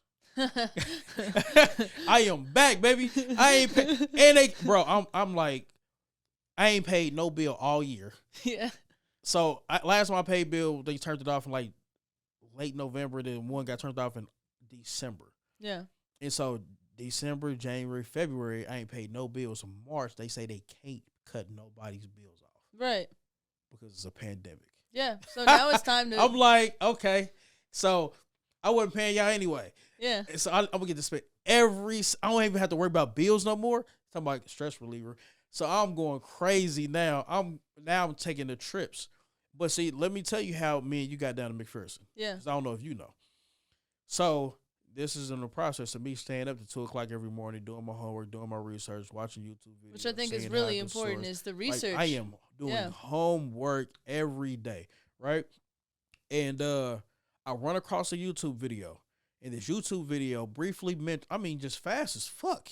He mentions a Facebook group. Mm-hmm. You're on there. Pause. Yep. Give me this. And I'm like, okay, I'm looking. I don't know what I'm looking at specifically yet, but I got an idea now. I'm like, okay, I can start to buy this stuff. Let's see. I'm looking for stuff I can sell for cheap. Because pallets are just coming to the city really hard at this time. No. I mean, I feel like they've always been here. No. So the catch is pallets are coming to the city really hard for us because it's me. This is still not... Even today, I feel like for me it was Equipbid because I got my connection kind of through seeing what they started to do. Yeah, so we started getting into the liquidation space. Yeah, that's the only reason why. Yeah, it wasn't. It's even still, it's not crazy like that for general public. You know what I'm saying? No, it's true. Most people don't even know what it is, and so once you get in it, your eyes get opened up to it, and then it's so many people. You feel like it's so many people because everything is brand new. Right? And you're just like, oh my God, this is real? This is what I've been looking for, and it's real. We're looking for the shit that's too good to be true, and here it goes. Right? And so I find it on the Facebook group. We go down to McPherson, remember? And then that was the first trip. Yep. And I spent every dollar I had. Yeah, so did I. Right? At the time, that's all. Yeah. We literally on the way down, I was like, my account has... and you were like, my account has I'm like, all right, yeah, this is what we're going in with. Spend everything, right? Yep. And so here go the catch. Like the first trip sucked though for us because it was good stuff, but I was still creating a workspace. Yep. And we weren't buying. I don't think we bought that one quite right, just because No. I think we did buy right, but the catch was we did the auction. We had to do the work to do the auction, and then I was clearing out the first floor. Remember? Yeah. And so I was clearing that out, and it took me months because you remember how that first floor looked. Oh, it was disgusting, yeah. Oh man, and so it took months to get that cleared out and really carve out a workspace. And so I was taking my time, and so I think altogether we spent like $3,400, and then we ended up making like $4,600. Yeah, and which so after we ended up not losing money. But it wasn't what we thought. It wasn't our goal. Because I think our goal was we were each going to walk away with $1,000 or $1,500 a piece profit. And it ended up being like half that. It ended up being like half that, which was okay because I didn't lose money during that time. So I got my money back to go to work now. Yeah. So now I have a space to work and I got my money back to go to work. Right? Because, see, now I wasn't hustling as much. I was working on getting my space together. Because remember, I was telling you, I was hustling, but I had no place to work. Yeah. And you need a place to work to make money. I was in the same boat. Yeah. You know, when we went in on the warehouse. Blue Springs. Gladstone. Gladstone, right? Yeah, I was still in Gladstone trying to figure out my own little workspace. Yeah. And so what's going on now is like, now I need a space to work. So I created a space to work. And then the auction gave me all my money back that I invested plus some. Yeah. And so now it's time to go to work for real. Yeah. Because, see, now we can work. And I ain't turned around since. And so then we went back and we was going every weekend buying stuff, going every weekend buying stuff. The problem with the auction is the quit bid trying people to be as cheap as possible. Yep. And then on top of that, when we first started, it was kind of okay because we didn't have that much competition. Yeah, there was only probably at the time maybe 10 people. Yeah, so like if you closed the auction on the day and it had 3 people close on the same day as you was like, fuck, I fucked up. Now 20 people close the same day as you is just a normal occurrence. Right. But back then, you could get a day by yourself. Well, and or or just one other person, 1 or 2 other people, and they might not have nothing even remotely similar to you. That was another thing I think that we had found out was that we would run an auction and then look at someone else's, and because at least within like the Midwest and like Kentucky and stuff, a lot of the trailers we were all getting super similar trailers. Yeah. So we would be having almost identical as far as the big ticket items. It started going that direction. In the very beginning, it wasn't like that, but you were getting close to retail during the pandemic But the problem with me was Grandview was competing with me. Yeah. Super flash auction sale. Like, bro, first of all, I did all my homework. Yeah. The fastest, and I mean the absolute fastest that Grandview would throw up auction, they would put it for 3 days out. So that day, 1, 2, 3 more days, auction closed, right? Yeah. Yeah, so my first auction that I put up by myself, up under you, closed. So I put it up, we did a week out. And then 2 days before it was going to go live, or it was live, but 2 days before it was to close, they threw up all the exact same products we threw up. Yep. To close 20 minutes before us. Yeah. I'm just like, bro, I hate y'all. But also, too, the Grandview location didn't want to sell me nothing. Yeah. Remember? And then they didn't want us to buy truckloads. They didn't want me to talk to Greg. They didn't want me to talk to Andy. I ended up going around, and we was about to buy a truckload. They put a stop to that because they was hating. Like, they did not want to deal with me. You would have been better off not fucking with me for that transaction than to bring me there because they hated me. I don't know why they hated me so much, but whoever was running the Grandview location just could not stand me. Well, and it's great, fast forward to now, they're not even a thing anymore. Yeah. Yeah, and so I think... Why are you being petty?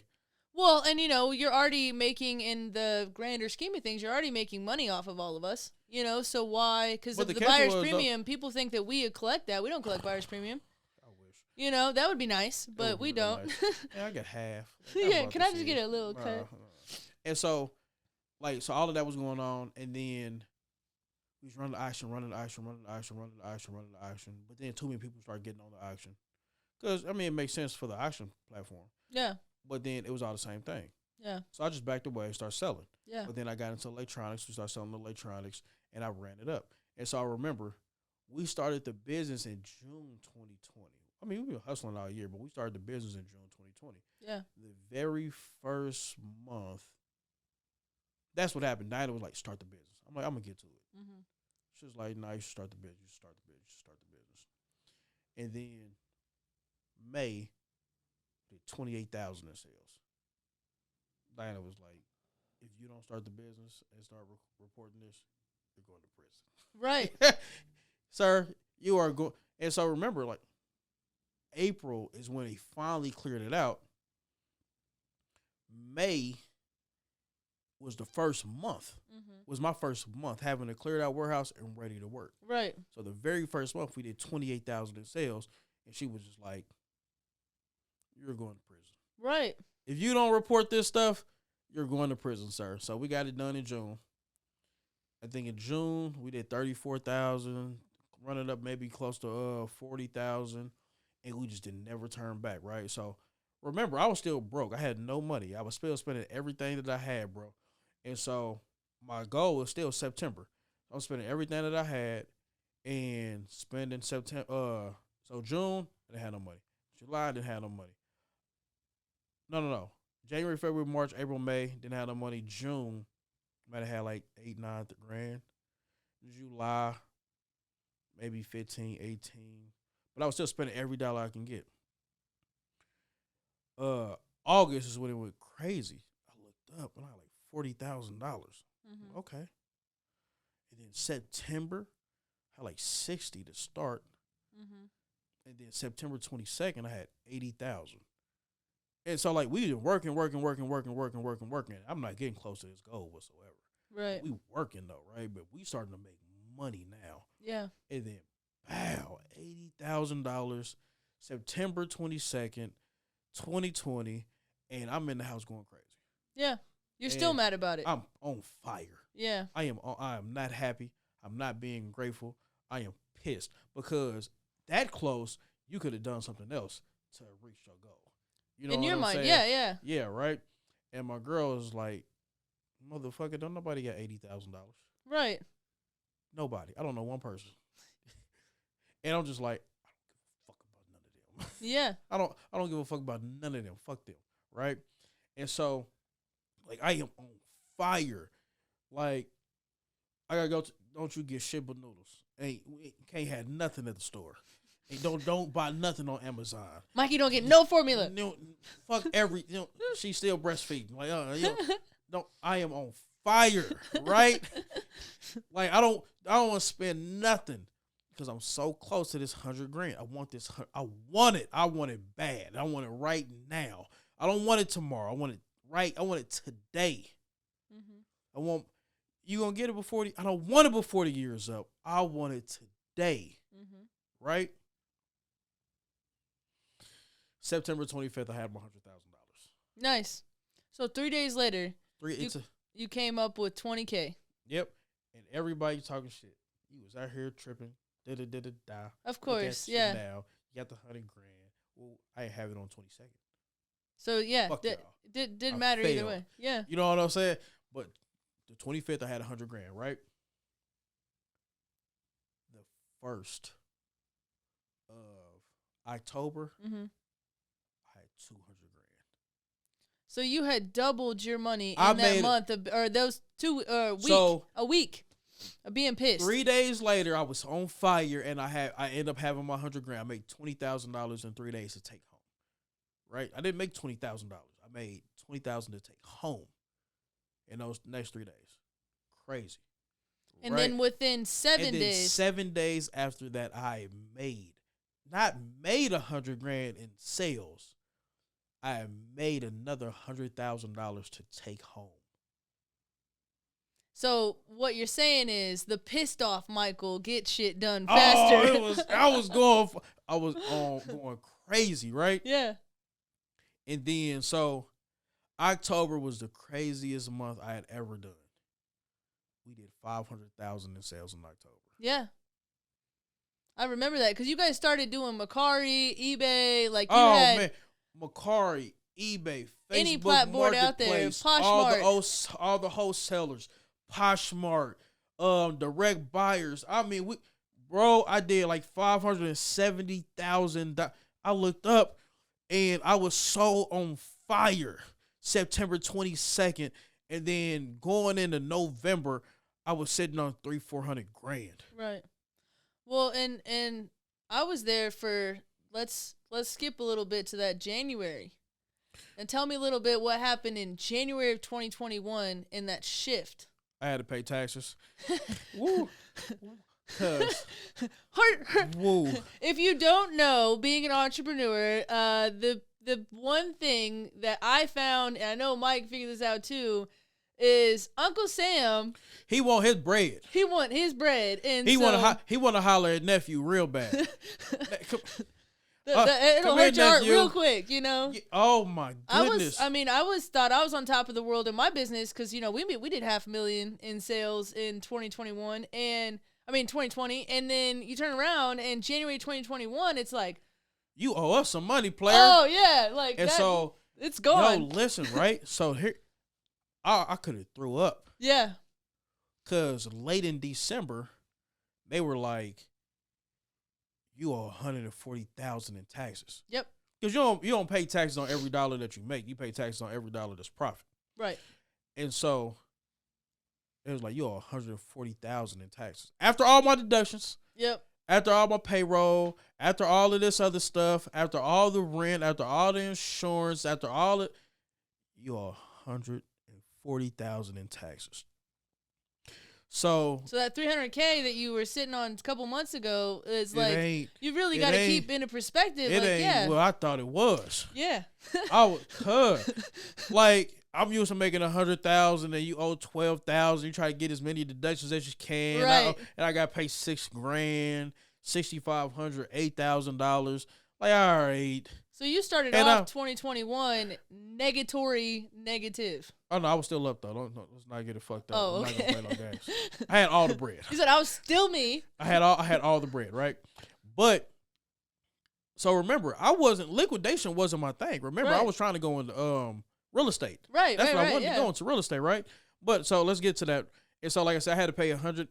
So, this is December. They telling me I got to pay $140,000. Mm-hmm. Fuck yeah, I'm not paying $140,000. I'm not gonna fucking do it. Went and bought a forklift, $25,000 deduction. I went and bought a pallet jack, electric pallet jack. I don't even need a fucking electric. I think you bought 3. Yeah. So I bought one, $4,000. So then I bought another one. Oh, okay. Like $3,000, right? So I knocked up 30-something thousand. I gave $80,000 in bonuses out to my employees. To me and my employee, I gave $80,000 bonuses out. I gave myself a $50,000 bonus because that's what they suggested I do. I got the $50,000 bonus. It was only $30,000. I was like, what the fuck? Yeah, no, they take. I'm like, yo, why are they still taking the? I'm trying to avoid the taxes. I'm trying to avoid the taxes. Why are they taking $30,000 out of my avoid taxes money? And I still gotta pay taxes. Yeah. I'm like, oh my God. So I had a real rude awakening on how Uncle Sam treats you, boy. Because God damn. He don't treat you nice. No, he don't give a shit about you. Nah, no. Come here, niece. Come here, nephew. Let's talk real quick. Right? Yeah. Yeah. It was. Oh man, Uncle Sam whooped my ass. I gave away $80,000 in bonuses and still ended up paying $30,000 in taxes out the bonus. So I was like, what the fuck, right? $20,000 came right out of my money, out my pocket, and then I gave the other $30,000 to my employees. $10,000, $10,000, $5,000, $5,000. I gave more than $80,000 because I gave all the other employees who wasn't family, who wasn't key people, like $3,000 bonuses. Boop, boop, boop, boop, boop. Yep. Like, so I ended up paying like 90, almost running up close to $100,000 in bonuses. Because I'm like, I'd rather give it to my people than give it to y'all. Fuck y'all. They still wore them. I ended up paying like $40,000 in taxes. They, on top of them, still taking $20,000 from me in taxes. Mm-hmm. And then still cut everybody up. Yeah, still chopped everybody up. Ooh, bro. I'm like, I still pay like $80,000 in taxes altogether on that. Yeah. Oh man, that was so I hadn't felt sick to my stomach about some news or anything in a long time. When I got that $140,000 pill, I almost threw up. But so I mean, any normal, I wouldn't say normal, anyone else at that point getting that news instead of how you did it would have been like, oh fuck this, I'm done. I think that, like, you know, normal people that don't have the entrepreneurial mindset of like, I have to get this, would have just been like, oh, I owe $140,000, like But here to go cash though, I had it in cash. Okay, so you had it sitting. It wasn't like you had spent it. No, we had $400,000 or $500,000 in cash, just ready for deals. Yeah.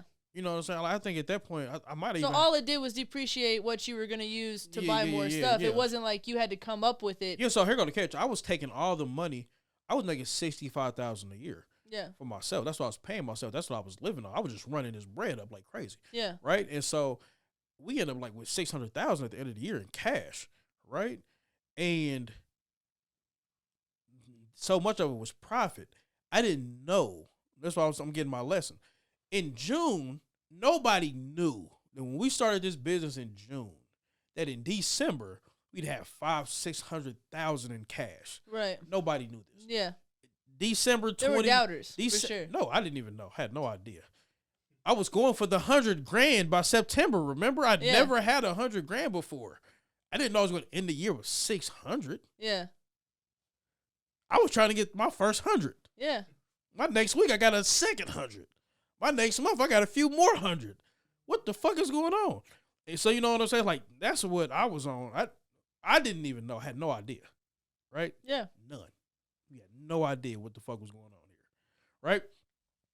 And so, we had already made a decision to close the business down. Yeah. Right? We had already made this decision where we ran it up. And so, the auction was starting to suck again. We were like, fuck the auction. We're getting out of here. Right? And so, we coming through all of this, and we was going to close down in June. That's when our lease was up. The guy who, he didn't want to do our lease, remember? Mm-hmm. Well, at least not me anyway. And then we was going to quit, and we were going, so June 21, we was going to quit doing liquidation, and we were going to go into real estate. I paid for everybody to go to real estate school. I paid for everybody to take their tests. I made sure everybody passed their tests, right? My whole team. I sent everybody to school. We're going to real estate. And we got money to, 140 made me throw up a little bit in my mouth, but we got some money, though. So we just, everything we got left, we just go into real estate with, right? Yeah. No problem. And so the turning point was we didn't make, I think we made $50,000, $60,000 in December. Then we made like another $50,000, $60,000, $70,000 in January, right? And then I wasn't making no money though because we was done. And so what is it called? So we was done, and then March we was about to go to Hawaii. Yep. Right. Baby Mike was born in January of 2020, so he a year. Yep. We about to go to Hawaii. And I remember, I ain't made no money. In December, we didn't make no money. I covered my costs and my expenses. I paid all that money in taxes. January, we didn't make that much money. We covered expenses. I sent everybody to school. We was, I wasn't making money now. We were just breaking even, just floating. I fired everybody after that. Yeah. The people who wasn't helping because they wasn't doing what I wanted them to really, really do. Right. Yeah. I was the one who made most of that money. My team or the people, my employees, they wasn't helping. Well, you had a couple of like Kev. Kev is Kev, Diana, right, made the money. Made the money, and then all these other people were they weren't serving their purpose the way I needed them to serve their purpose. So we just got rid of them, right?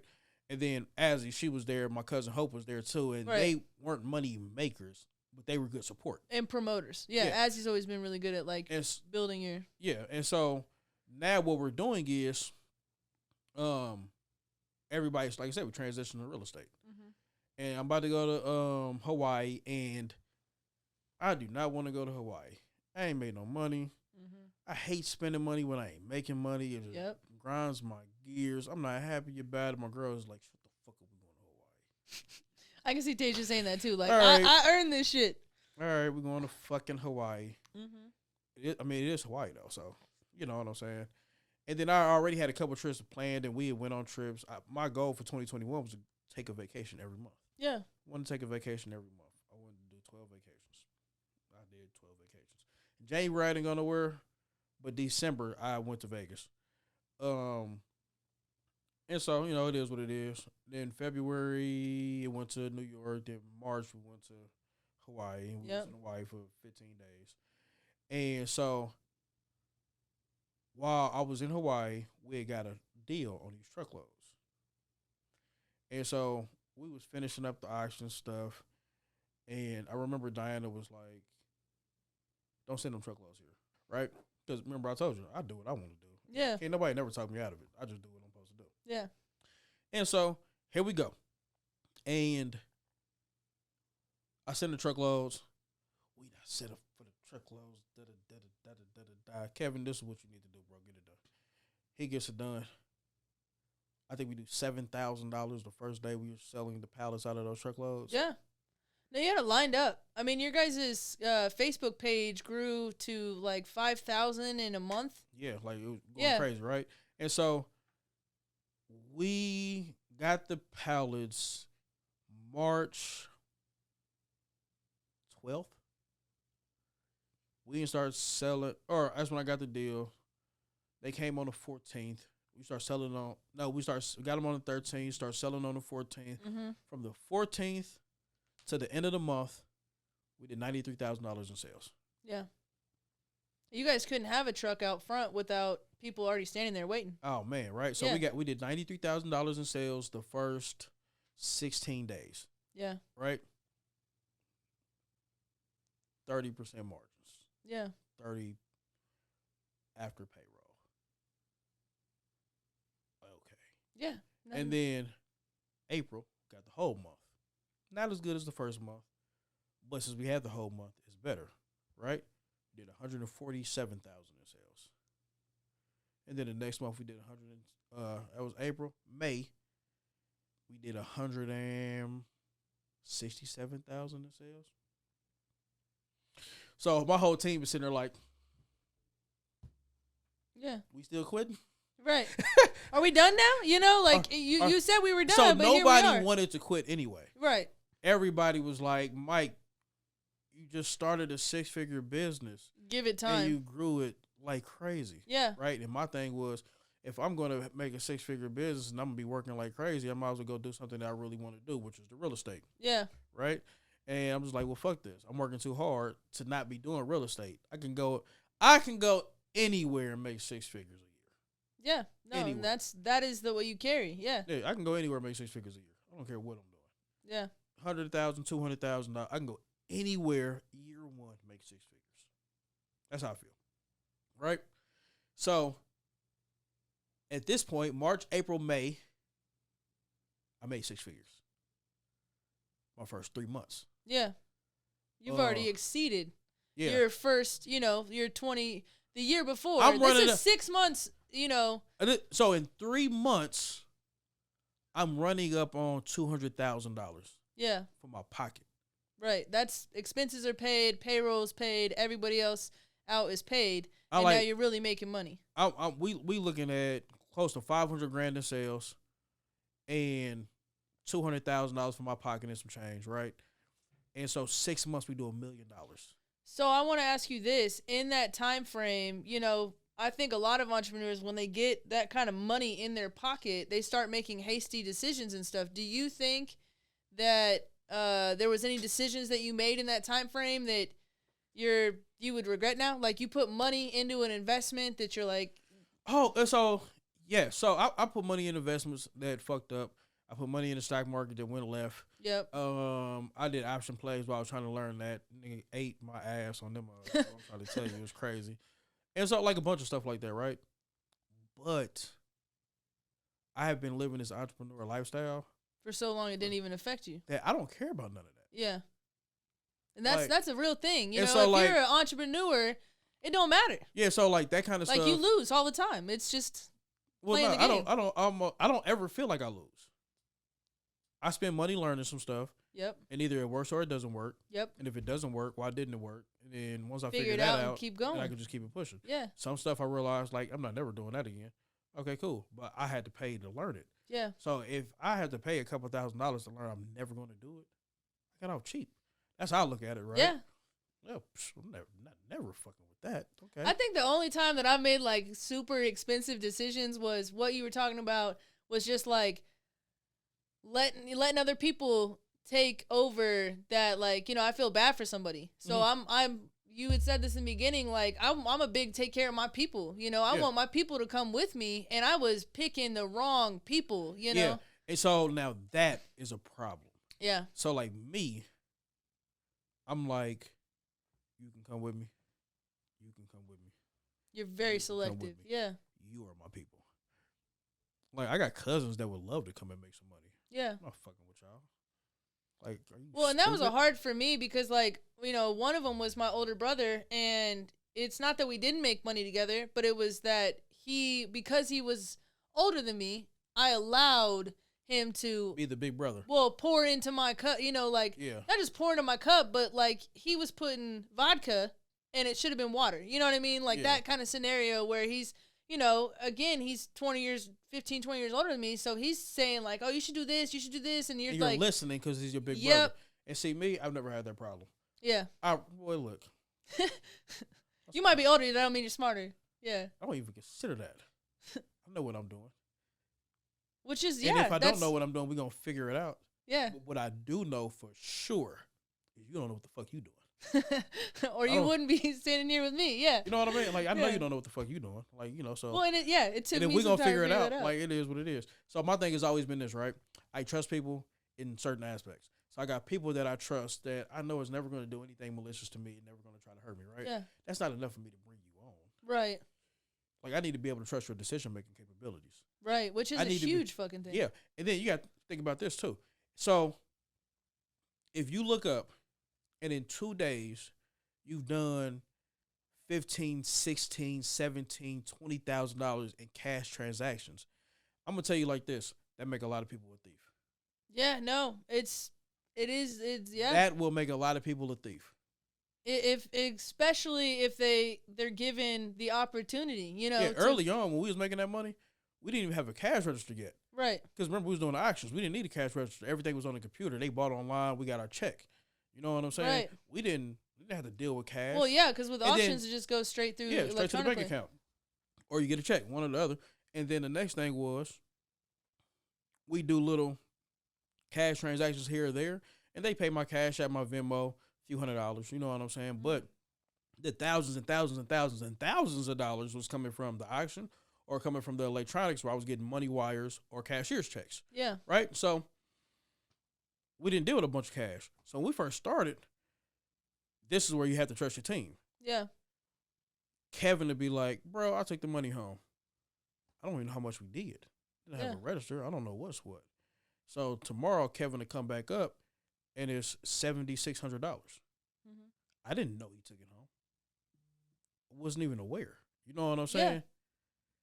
I might have been like, yo, what happened to that money? We was making so much money, I could have lost track of that. Right. I didn't know what the sales was. I knew I had enough money to cover everything. He could have just never said nothing. But because you had that trust in Kev. Because I got the trust in Kev. Never even, he never even thought about it. Right. I can guarantee you. Yeah. He never was like, no. Yeah. Like, Kev will pull up, and then I'm like, how much is it? I'm like, I don't know. I'll count it out. Like, $7,600, $4,300. But he had that 50, much, 50. Trust in you just to, he's following around an entrepreneur. Yeah. Like, it's not to say he isn't one his own. Kev is a hustler by himself. So Kev is a hustler, right? But so me and Kev, we have an understanding. Kev is like, so here goes the dynamic of the team. Diana is logistics, get shit done. Making sure paperwork's in order, paperwork, stuff like that. All the shit that I don't do. I need me one of those. I've always wanted to steal Miss Diana. So all the shit that I don't do. Yeah. All the shit that I'm not good at, right? So this is what people mistake. Let me tell you something. I am not a good business person at all. I suck. I suck at business. I suck. But you just believe in yourself. No. I'm the visionary. Oh, okay. So I suck at business. I am the visionary with a ridiculous amount of optimism, right? And a ridiculous amount of belief in myself. Yeah. Right? And I inspire belief in everybody else around me to believe in me, right? Amen, yeah. And then I have a crazy track record of being right. You know why? Because you can make anything you want. Like, you can make anything you fucking want. Like, you don't even have to believe in it, bro.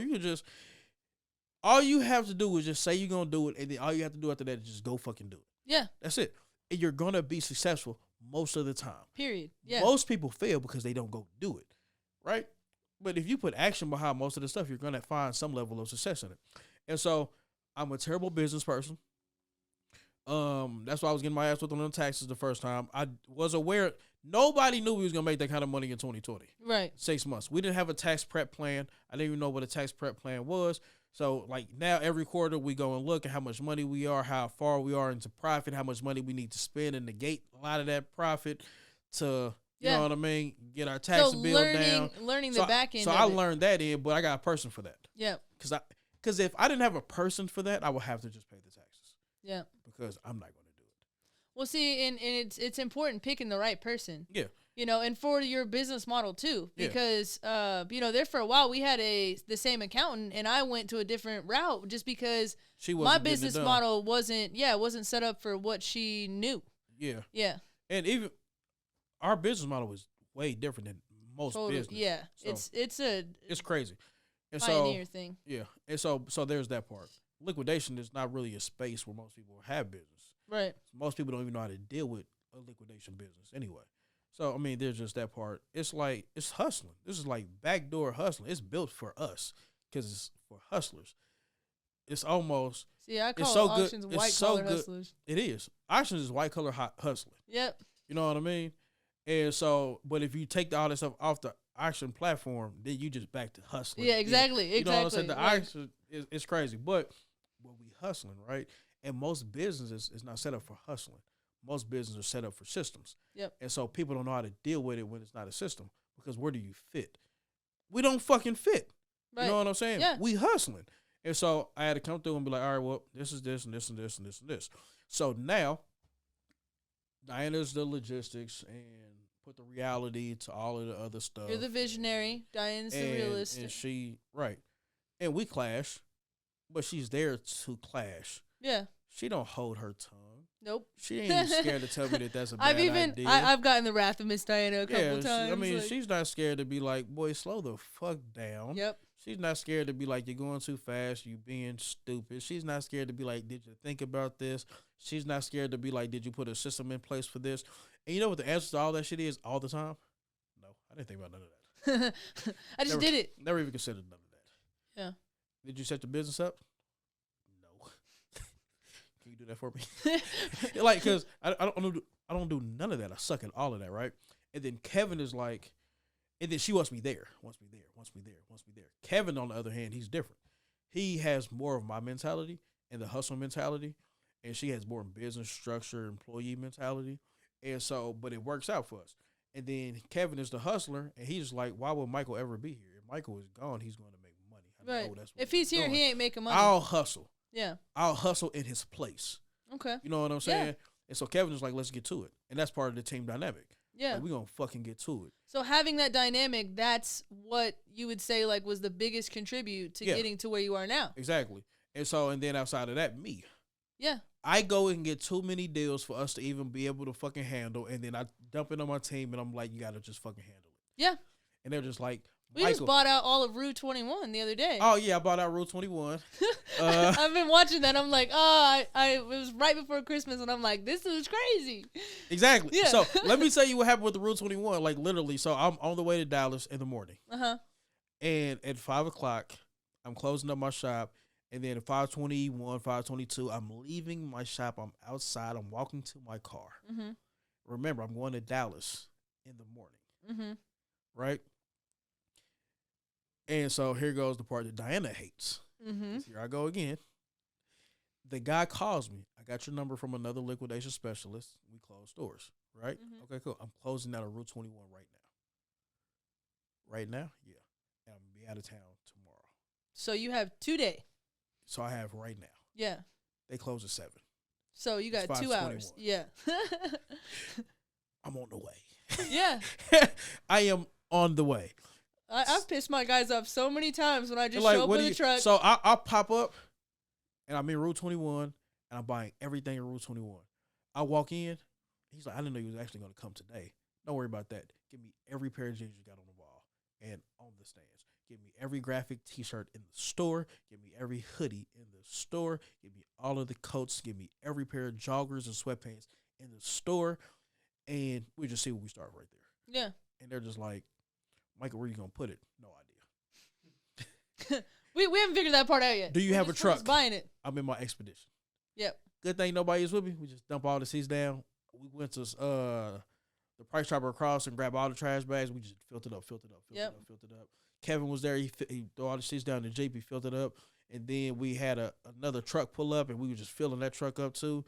And Mike, what you going to do with, guess what? I got to fill up my truck tonight with all of the stuff I need to take to Texas. Mm-hmm. So we're going to go to Texas for 10 days. And so this just happens. And I'm just like, well, I'm not going to say know what? I am going to say it. Fuck it. Exclusive for you. I'm going into Route 21. I'm buying $10,000 worth of clothes for $500 a piece. Wow. Per bag? No, so how the percentage works out is every $10,000 worth of clothes that I buy, I get it for $500. Okay. All right. Shit. Yeah, that's a deal. So because you were there that day. I don't give a fuck if I'm going to Texas tomorrow. I don't give a fuck that I just worked all day today. Mm-hmm. I don't give a fuck that I don't have no place to put these clothes. I don't give a fuck that I'm about to leave. I don't even have time to sell the clothes. Mm-hmm. I don't give a fuck about nothing else. Because you know why? We'll figure it the fuck out. I'm not going to pass up. Even if I could only get $500 worth. Yeah. If I can get $10,000 worth of clothes for $500, if I only was limited to 10,000, there's no way I pass it up. Right. Just because I don't know how to handle it right now. Right. Or everything is going against it. Fuck that. Fuck y'all. I'm going to go get it. Yeah. You know what I'm saying? So I fill up everything. The store closes down.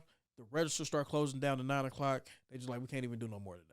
I'm like, put the rest of my shit in the back. I'll come back and I'll buy the rest of it. I'm not even going to be here. I'm going to send somebody to go get it done. Where we going to put it? Who knows? Who even gives a fuck? Right. We'll figure all of that out later. Because you do not pass up an opportunity to get $10,000 worth of shit for $500. Yeah, you just don't.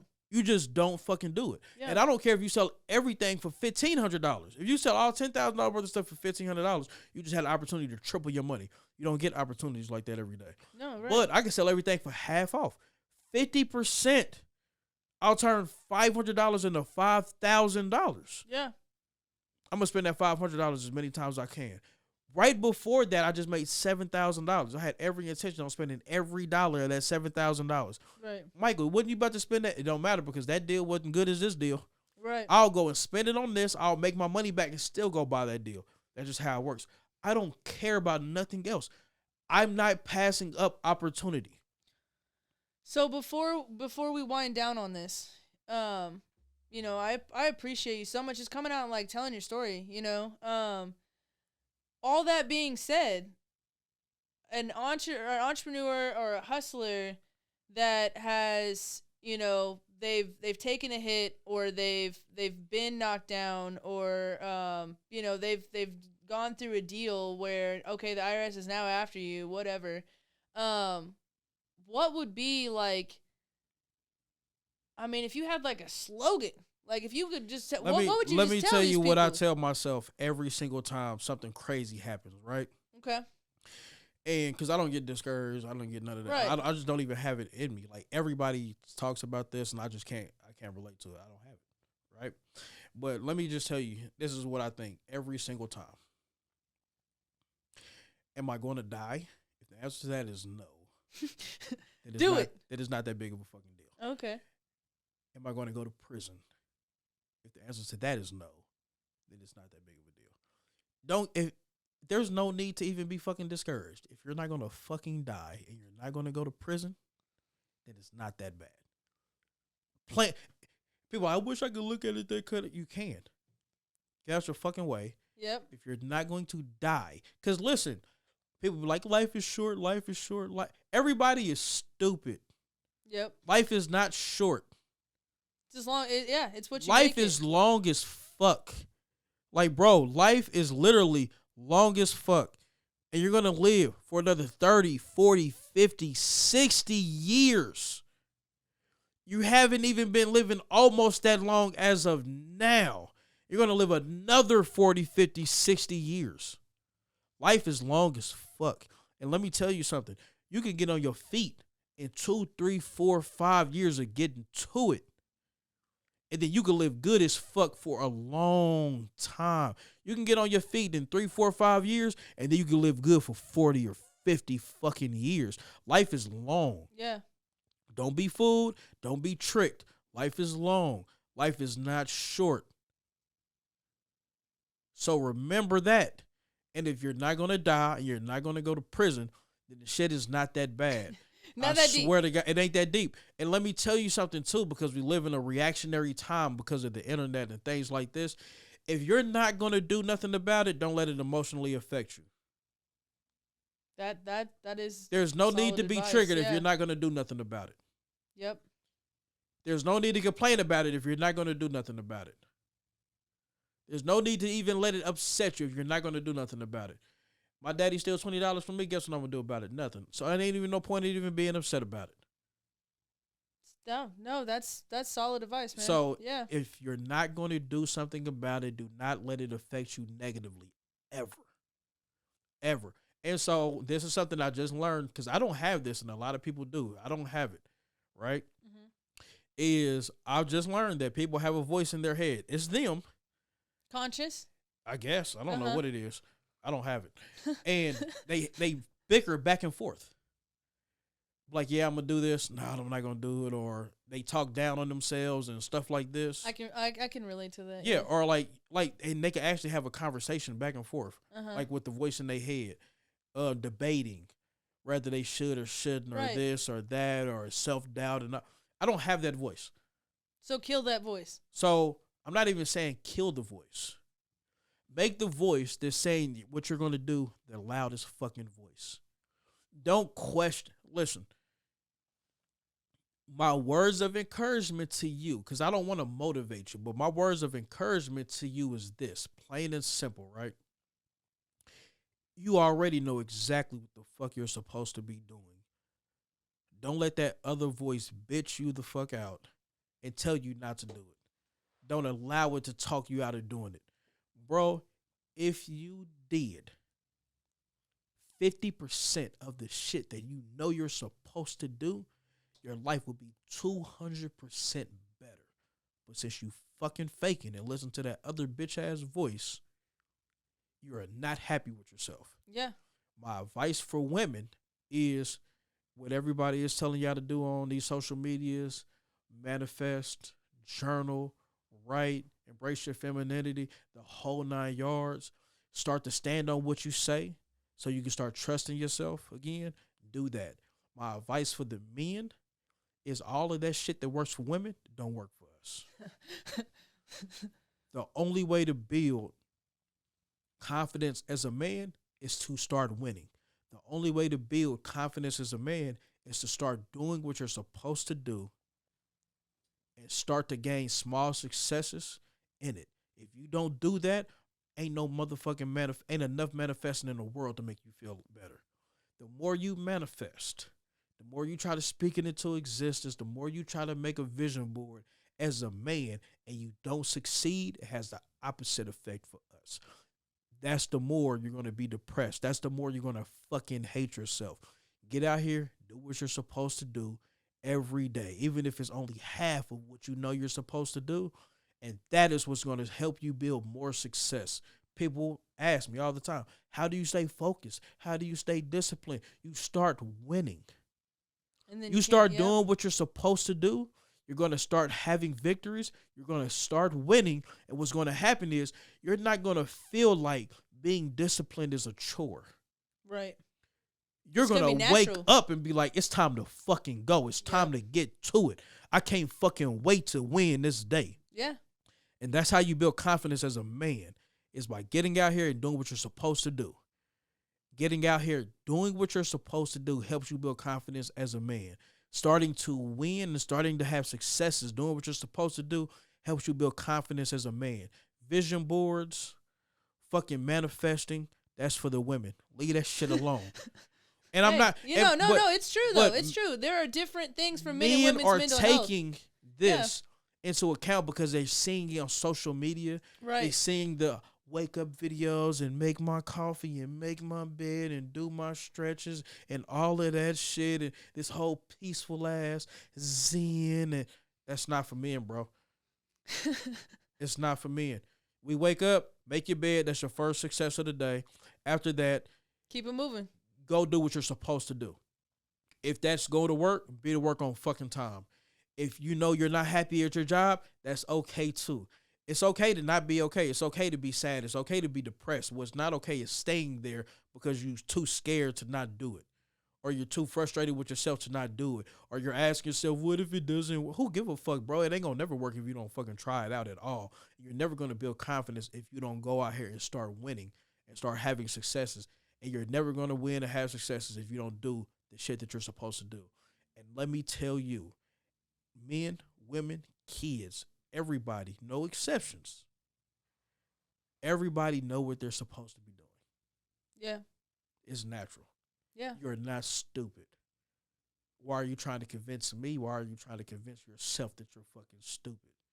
If you don't have the answers to that, who cares about the answers you don't have? You know what you're supposed to be doing. You'll run across some stuff. You'll be like, what the hell am I supposed to do with that? You can figure that out as you go. Right.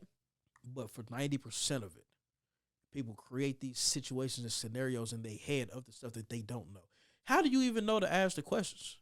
You don't know shit.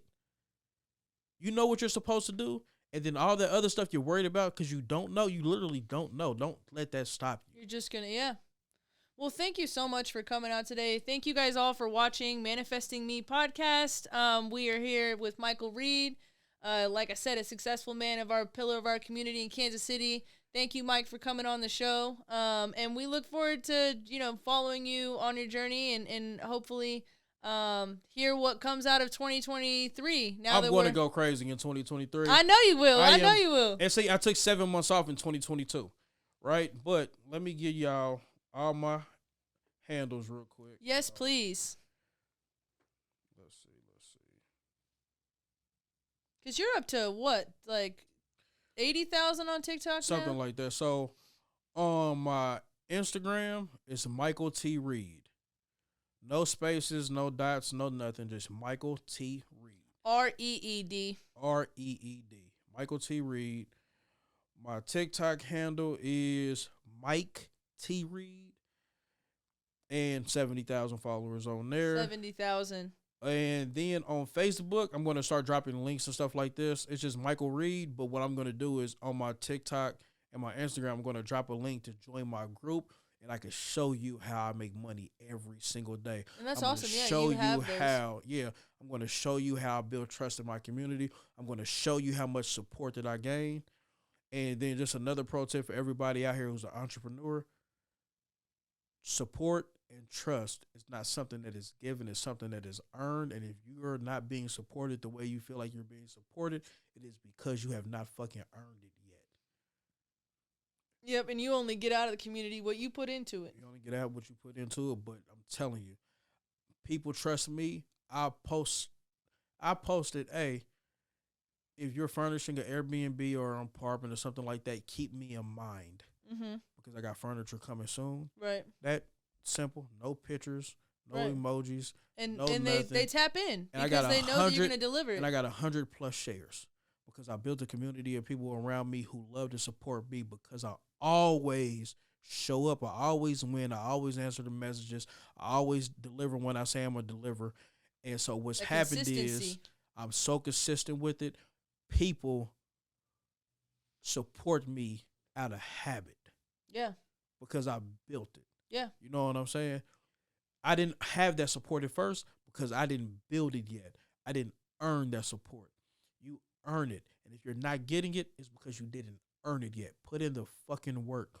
Nobody's going to put it in for you. If you're waiting on somebody else to do it, it's never going to get done. Put in the work. You'll earn it if you put in the work. And you don't get to say when you've done enough work. That's what people really confuse. They'll tell you, yeah. Yeah, I put in all the work I was supposed to put. You ain't put in shit, apparently, because if you put in the work you were supposed to put in, you'd have a different result. Right. So just remember that, too. Put in the work, and you don't get to choose when people support you.